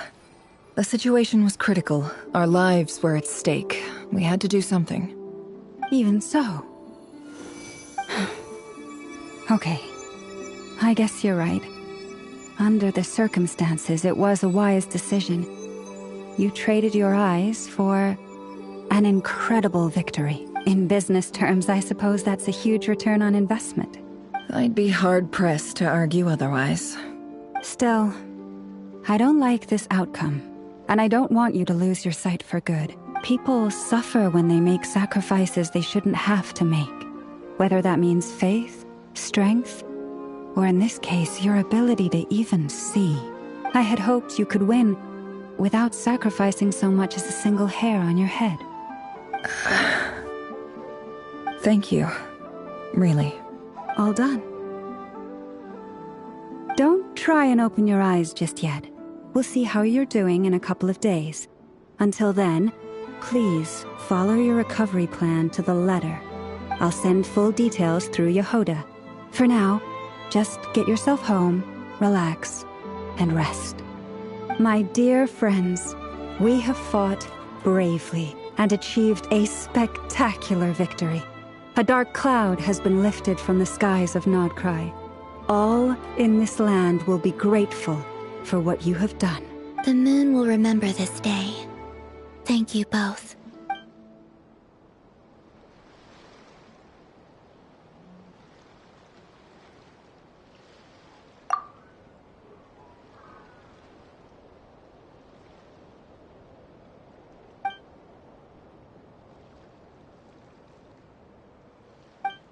There's something I want to let you know. What is it? When Durin connected everyone's minds so I could access their powers, I also felt everything they felt. And since Nefer's eyes were injured, my eyes are hurting now too. Huh. Hold on. Let me try. I only feel the pain. There's no actual damage. I just thought I should tell you. You're right. There's no damage. That's a relief. But I must say, I'm surprised to hear the Kuthar share something like this with me. In the past, you never used to open up about yourself. Things are a little different now from how they were. I'm learning to share how I truly feel with my friends. Friends? You have no idea how glad I am to hear that.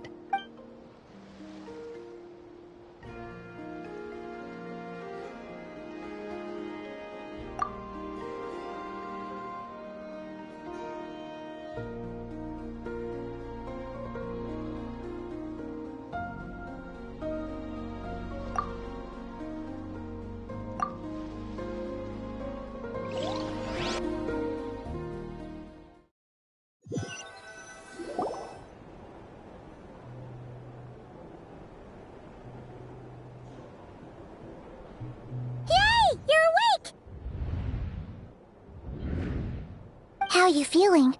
Any aches and pains? Did you sleep well? I'm doing all right, Paimon. No need to worry about me. Phew! Well, that's good. Paimon's been sitting on the edge of the bed worrying about you for ages. You slept a whole day and night. Poor Paimon had to eat all by her lonesome. Glad to hear you didn't starve. How was the food? Well, it wasn't the same without you there to share it. Honestly, Paimon just can't relax when you're not your usual self. She couldn't enjoy the food and settle down to sleep. Well, I'm back to normal now. Oh yeah, and Albedo swung by earlier. He said to tell you to head to the tavern when you woke up. Varker and the others are organizing a victory feast and they want to celebrate with you. He also dropped off some medical supplies, but you seem fit as a fiddle, so guess you won't be needing those. If you're feeling up to it, let's head over now. Wouldn't want to keep them waiting.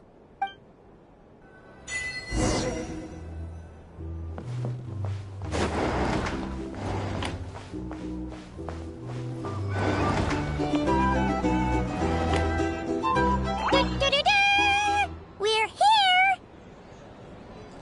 Traveler and Paimon! Perfect timing! We were literally just saying how there's no way we're holding this victory feast without you any longer, and we would have postponed it till tomorrow. How are you feeling today? Much better. Thanks.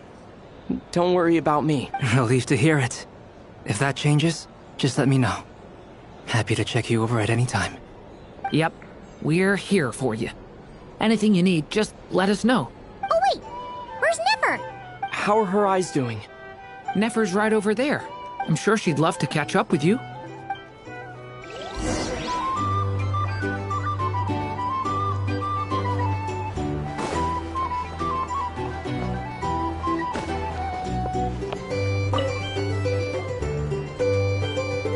Nefer! Traveler, Paimon, are you recovering well? Turns out that MooN chanter has some real talent after all. My eyes were mostly recovered after just a couple days' rest. I can actually open them again now. Yeah, but you gotta be careful. Lauma says not to strain your eyes while they're still healing. Yes, thank you. I'm well aware. Yehoda, could I borrow you for a moment? I could do with an extra pair of hands. Oh, sure. Coming. Did you hear that? I gotta go help Lauma for a second. You guys chat among yourselves. I'll grab us some drinks on the way back. Paimon, you still like 'em sweet? You bet! Make it extra sweet, because Paimon's earned it. Sure thing!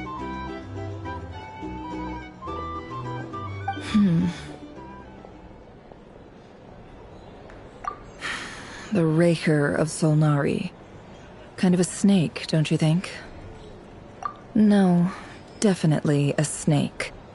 A poisonous one who spewed his venomous hatred everywhere. Anyone who seeks revenge out of hatred for other people has become a snake. That's something my dad used to say. Perhaps. I'm sure it sounds like a very wise and open-hearted perspective to your ears. But me? I think hatred is a perfectly justifiable emotion. What else is left when everything you depended on in life gets stripped away? Something's gotta fuel that drive to keep on living. If you're worried about me, you can nip that in the bud. I'm not someone who gets stuck in the past. It's just... I suddenly feel like I was wrong to call my father a liar. He was just a fool. That's why the academia turned their back on him. And why the... Oh, Father. How much better things could have been if you were a skilled liar. Look at the Ibis King. Thoth is a fiendishly cunning liar. And yet, strangely, he feels more like a father to me than my real dad ever was. He's never brought it up, but I'd bet he feels the same way.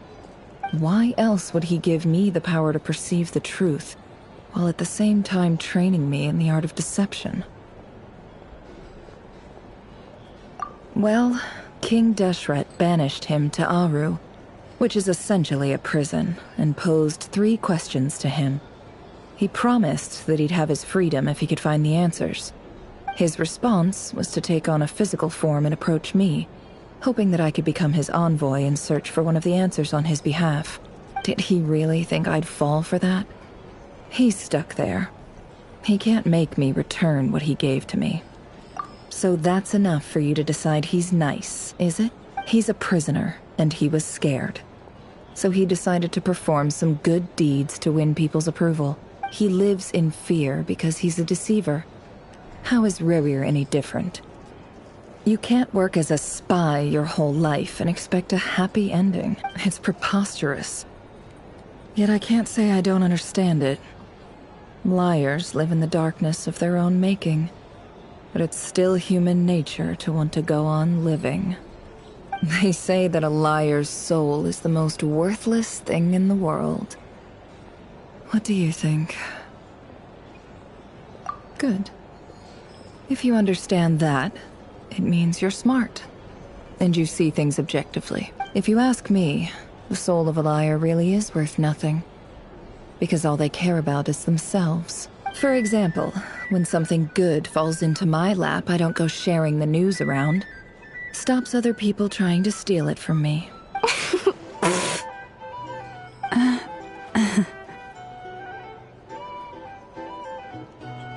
So be it. They have sharp ears. I can't keep anything from them. Oh, is that what it looks like? Well, you all know my past now. And I can't simply eliminate everyone who knows too much. So I guess I just have to put up with you. For the foreseeable future, at least. When you find yourself in a situation you can't control, the safest play is to keep calm and start monitoring everyone involved like a hawk. In the intelligence world, you need to have a sense of perspective and play your hand accordingly. If you understand what's at stake, please ensure my secret is safe with you. I trust you'll respect my wishes as a friend. But don't forget, I will also be watching you like a hawk.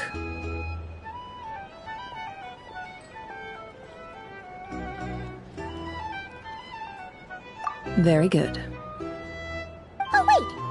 Now that the panic's over and we've all calmed down, Paimon suddenly remembered something.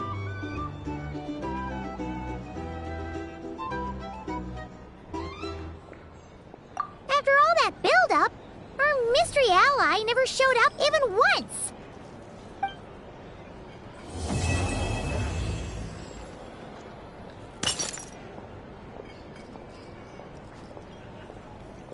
Huh? Am I imagining things?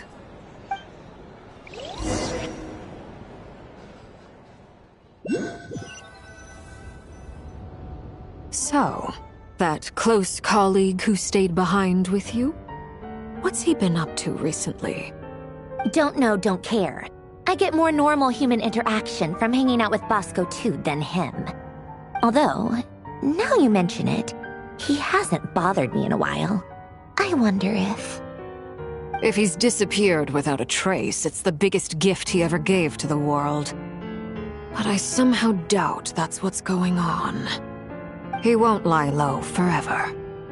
So we'd better stay on guard.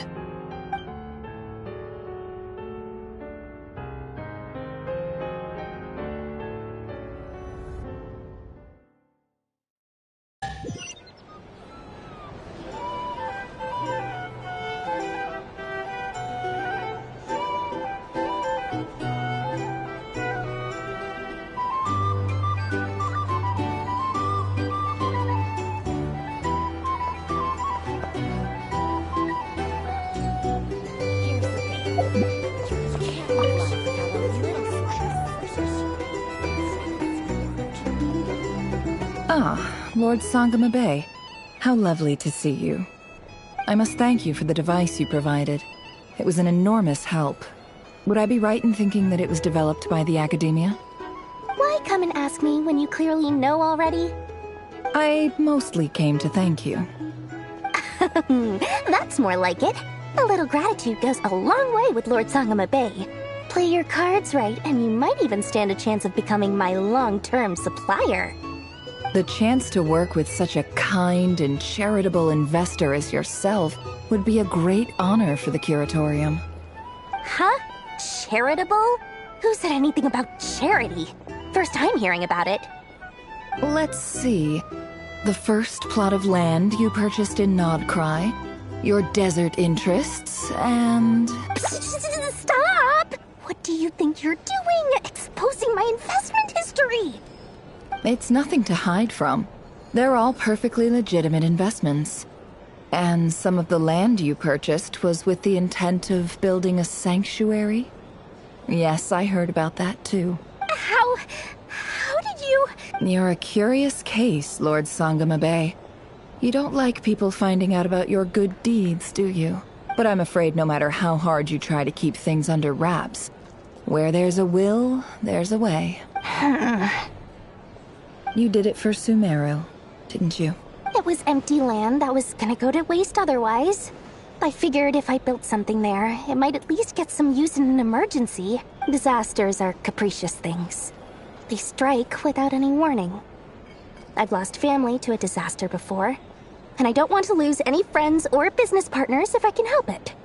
My elder sister used to dream of finding a sanctuary. Somewhere with plenty of food, water, and medicine. Where everyone could live happy lives. It was something I looked into, but after discussing things with the Dendro Archon, I decided on a more effective strategy. The tech people handled the tech, and Moneybags provided the Mora. It just made the most sense. It's a pity that so few people know the truth about you. Everyone says that you view everything in terms of Mora, and all you care about is growing your own wealth. So, what's the problem with that? Everyone wants to be rich. It's human nature. So yes, I love Mora, and it's nothing to be ashamed of. But surely you have dreams of your own, beyond just making Mora. You don't get it, do you? My dream is to invest in other people's dreams. And, you know, make a nice little slice for myself along the way. Just thinking about it makes me happy. That sweet, sweet sound of Mora. Thank you. For the device? And the pendant. Oh, that. I was just returning a favor. Don't worry about it. Seems like we've both been away from home for a very long time. Yeah. So long that I barely remember what my family even looked like. That would be your mother, father, and sister? Yeah. Though it's been years since my sister passed away. It's not like I want to forget them, obviously, but memory can be even more ruthless than the most calculating business person. Beyond a certain point, if something isn't helping you, it just gets rid of it. My sister can't help me now. Slowly but surely, her face is fading from my mind's eye. It's become a vague impression. Not everything will fade. When loved ones pass away, the beautiful memories are the ones that last the longest. Yeah, that's true. If you ask me, that's the one silver lining in all of it. Well, that, plus, I'm sure that life is much better now than it was back then. Oh, absolutely. I have tons of Mora, a big beautiful house, business is booming, and I'm as happy as can be. You've got a lot going for you too. Boss of the Curatorium of Secrets? I'm sure there's plenty of Mora to be made in that line of work. I appreciate the vote of confidence. Hey there. Looking for a drink or two? Or perhaps a room for the night? For starters, I recommend you drink less. How have you been holding up? Any adverse reactions? If you start to take a turn for the worse, make sure you tell me right away. You don't need to worry about me, Grandmaster. I'm fine. I mean, I barely did anything, so... What? You're too humble, young man. You played an indispensable role in the battle for Notcry. We can't thank you enough for your support. Sometimes, when people praise you, it's because you deserve it. The best thing is to accept it calmly and with grace. It's important to learn how to respond to words of admiration. Let's do a quick demonstration. Albedo, that was an incredible feat of alchemy. The pressure was on, but you worked flawlessly at lightning speed to get the job done. Thank you. I can't take all the credit, though. Durin played a big part in forming the alchemical array. See? Did you catch that? A masterclass in how to take a compliment. Okay, yeah. I did work pretty hard to help prepare for the battle. No point denying that. Hey, you guys! Hey, look who's bounced back. Looking good, Traveler. Seems like you've recovered. You won't need to take any more medication. Can I get you a drink? Huh? You know how to order at a bar now? You've sure learned a lot recently. Handling a drinks order is ridiculously simple compared to alchemy. Don't worry, I'll blend into society yet. Paimon believes it. You're clearly a fast learner, just like your brother. To be totally honest, though, Paimon didn't quite follow all the details when you first explained the plan to us. Don't worry, that's completely understandable. Unless you're a student of alchemy, it's hard to grasp the principle and how the process works. To put it in the simplest terms, we saw how our enemy stole the power of Kuvaki. And that gave us the idea of stealing his power to turn it against him. When facing an enemy you have no hope of defeating, it's best not to engage them in battle. So, instead of looking for a way to overpower him, we decided to help Columbina get strong enough to at least stand up to him in a fight. For this to work, we had to analyze his modes of attack, confirm who his main target was, and make sure that he wouldn't go beyond the range of the alchemical array. For added security, we prepared a total of 4 arrays. But to mitigate the impact of the battle, we identified one location in particular as the ideal spot, which is where the confrontation took place. The alchemical array absorbed his abyssal power. Then Durin processed it to render it usable by Columbina. That power enabled her to do what would otherwise have been nigh on impossible. What surprised me was that Dainsleif actually agreed to join us. Given his history with Rerir, he had every right to sit this one out. But we're extremely grateful for the decision he made. It must have been a painful choice to make. But I'm sure that making a decision was far better for him than staying in limbo. Absolutely. He was torn between 2 paths, but in the end, he made his choice and stuck to it resolutely. He doesn't strike me as the sort of person who'd stay trapped in limbo for long. Anyway, however you cut it, everyone gave a stellar performance. And now, it's time to kick back and celebrate.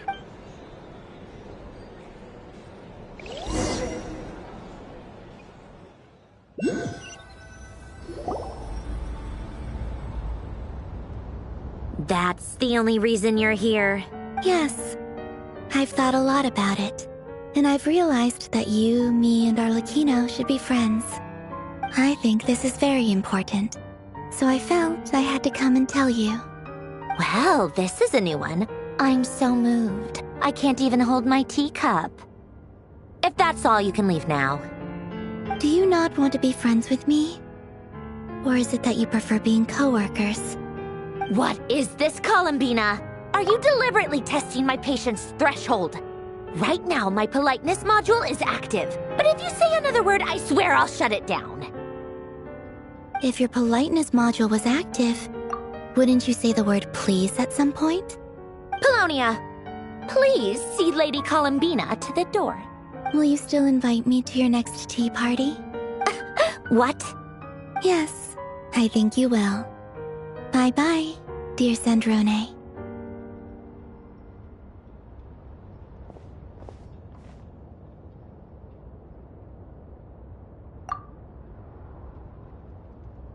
Last time, the Wild Hunt escorted you out. Would you rather I handled it myself this time? We just wanted to, see how you were doing now that it's all over. Why? Out of concern for my safety? I hope you didn't seriously think that the Rahier of Solnari would be able to lay so much as a finger upon me, given how prepared I was. Mostly because you kind of helped us out, so we just wanted to check you were okay. Looks like all your robots are fixed, huh? Oh, don't you worry about that. Tea time is already a write-off. The visitor before you managed to kill my appetite. If you're in the mood for tea, go ahead and help yourself. Otherwise, it's going to waste. My coasters are still missing in action, though. Use this notebook instead. Whoa! Pretty hefty notebook. Look at all those calculations. You can ignore those. They're just dumb scribblings. I doodle and write in my free time. Sometimes I remember the distant, dreamlike past. Sometimes I imagine the far-flung future. And other times, I grit my teeth and note down all the crazy nonsense going on in the present. Some people do the crosswords in the newspaper. This is my equivalent of that. Trying to predict the future is like daydreaming. And writing about the present just makes me furious. The past is my favorite. If nothing else, it's already set in stone, so I don't have to rack my brains trying to figure it all out. Huh. Although, having said that, The only vaguely interesting memory in my past is probably that guy they call Lord Artificer. Who else? Pretty much all the mecha in Fontaine are his personal handiwork. Wait, are you saying you know him? Like, personally? As a friend? I mean, I guess we were friendly enough. Yep. In fact, I'm probably the only normal person left who knew him at all. We used to chat occasionally back when he was still around. Before he passed away, he asked me to destroy all his manuscripts. I honored his request, but I did read through everything first before destroying them. I mean, I couldn't let the genius of Lord Artificer Alain Guillotin disappear like that. Would have been such a waste. So, that's where the formulas in your notebook are from? I just told you, those are my equivalent of crossword puzzles. They're just dumb formulas that I solve for fun when I'm bored. Alain's work was like epic poetry. The formulas in my notebook are just silly little riddles in comparison. Not that there's anything bad about them. I mean, at least, solving those riddles isn't going to hurt anyone. Except me, 'cause I lose a few brain cells in the process. Anyway, while we're on the topic, I might as well tell you about what happened to him and his friends. Alain Guillotin had two close buddies, Renee and Jacob. They spent their childhood years together in the Narzissenkreuz Institute. They were all quite competitive, so there was some rivalry between them, but it was a friendly rivalry. But beneath the friendship and the rivalry ran something deeper, a sense of nostalgia for the past. Unfortunately, childhood would end, the prophecy would come true, the apocalypse would arrive, and the future would never be. A mad dream that would normally only capture the minds of lunatics begin to take root in their hearts. A dream of saving the world. And if Renee and Alain had been people of lesser wits, that dream would probably have ended up as something for them to joke about in their older years. But alas, they were some of the sharpest minds around. They nurtured that dream with the full power of their intellect, and it grew into something that ate away at their souls. The first of them to fall under its spell was Renee. Against Alain's wishes, he persisted in experimenting on a mutual friend of theirs to try and save their life. Alain did not approve and parted ways with Renee. It's complicated. Alain wanted to believe that Renee only did what he did for the sake of their friendship. But when he told me about what happened, I could tell he still had some suspicions about Renee's motives. Perhaps the seed that would grow into a nightmare had already sprouted in Renee's mind. Even then, the next time they met, Renee's soul had been completely engulfed by the dream of salvation. His futile attempt to change the tide of fate only resulted in a wave that swallowed up the world, even before the apocalypse came. And although that wave died down eventually, I hear that it just recently came back with a vengeance. As I understand, Renee wanted to live out his dream of salvation once more. But I'm told that the attempted resurgence finally died out for good. At long last, Renee awoke from his deluded dream. Though of course by then it was far too late. What do you think of Renee? Do you admire his transcendent genius? His view that any price was worth paying to achieve the lofty goal of saving the world? Or do you despise him? Dismiss him as an evil madman who wrought havoc on the lives of everyone around him as he pursued his delusional dream? Same difference, really. Just a matter of perspective.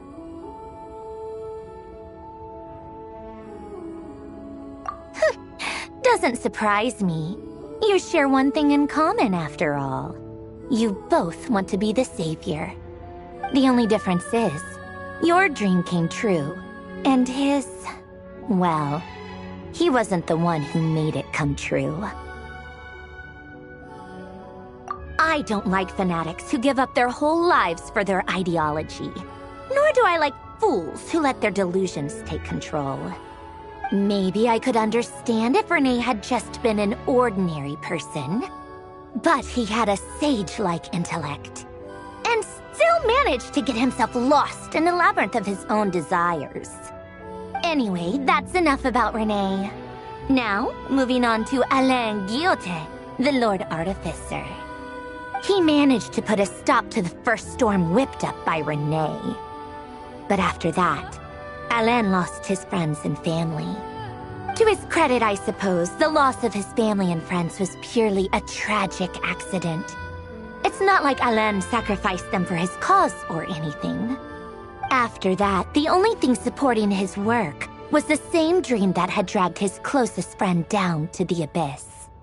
But although the desire to save Fontaine drove him to found the Fontaine Research Institute, Alain continued to reject any form of transcendental knowledge or power. He was suspicious and fearful of it, having seen the way it had affected his closest friend. I think that formulas and machines derived solely from human intellect were the only thing that gave him a sense of spiritual comfort. Yet Alain's intellect was simply too great. It barely left him space to breathe in his lifetime. Once he realized that the end of his life was approaching, he finally accepted the truth. The Nazissenkreuz Institute needed someone, and a human being, to see its story through to the end. He quit working on his formulas, trading them in for the fairy tales that had played such a formative role in his childhood, but which he barely touched in his adult life.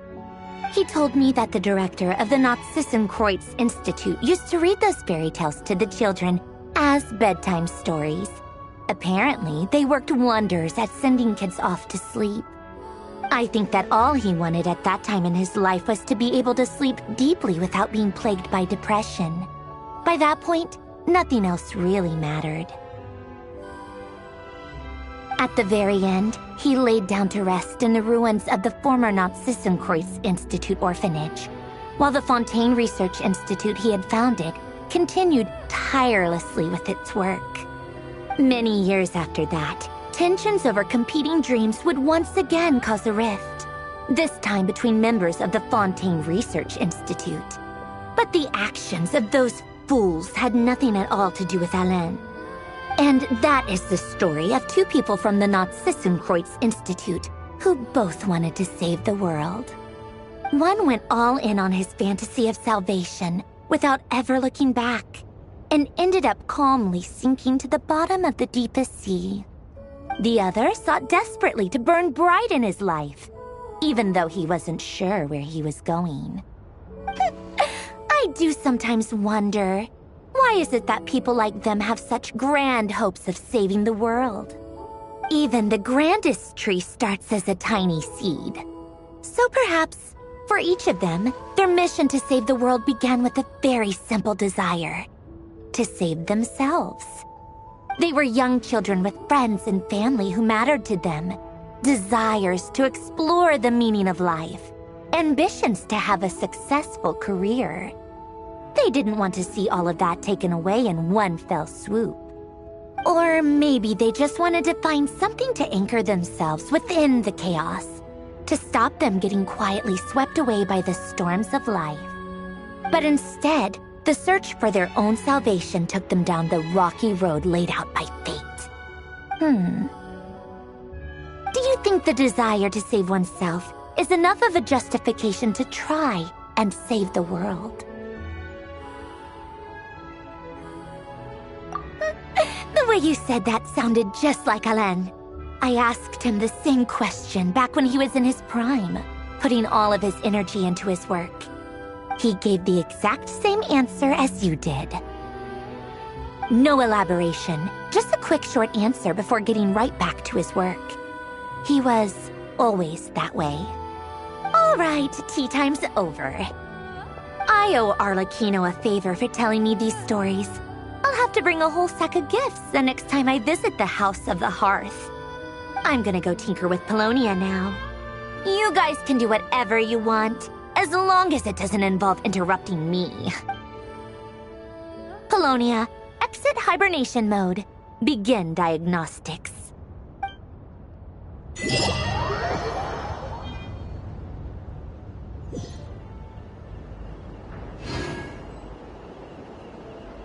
Whoa!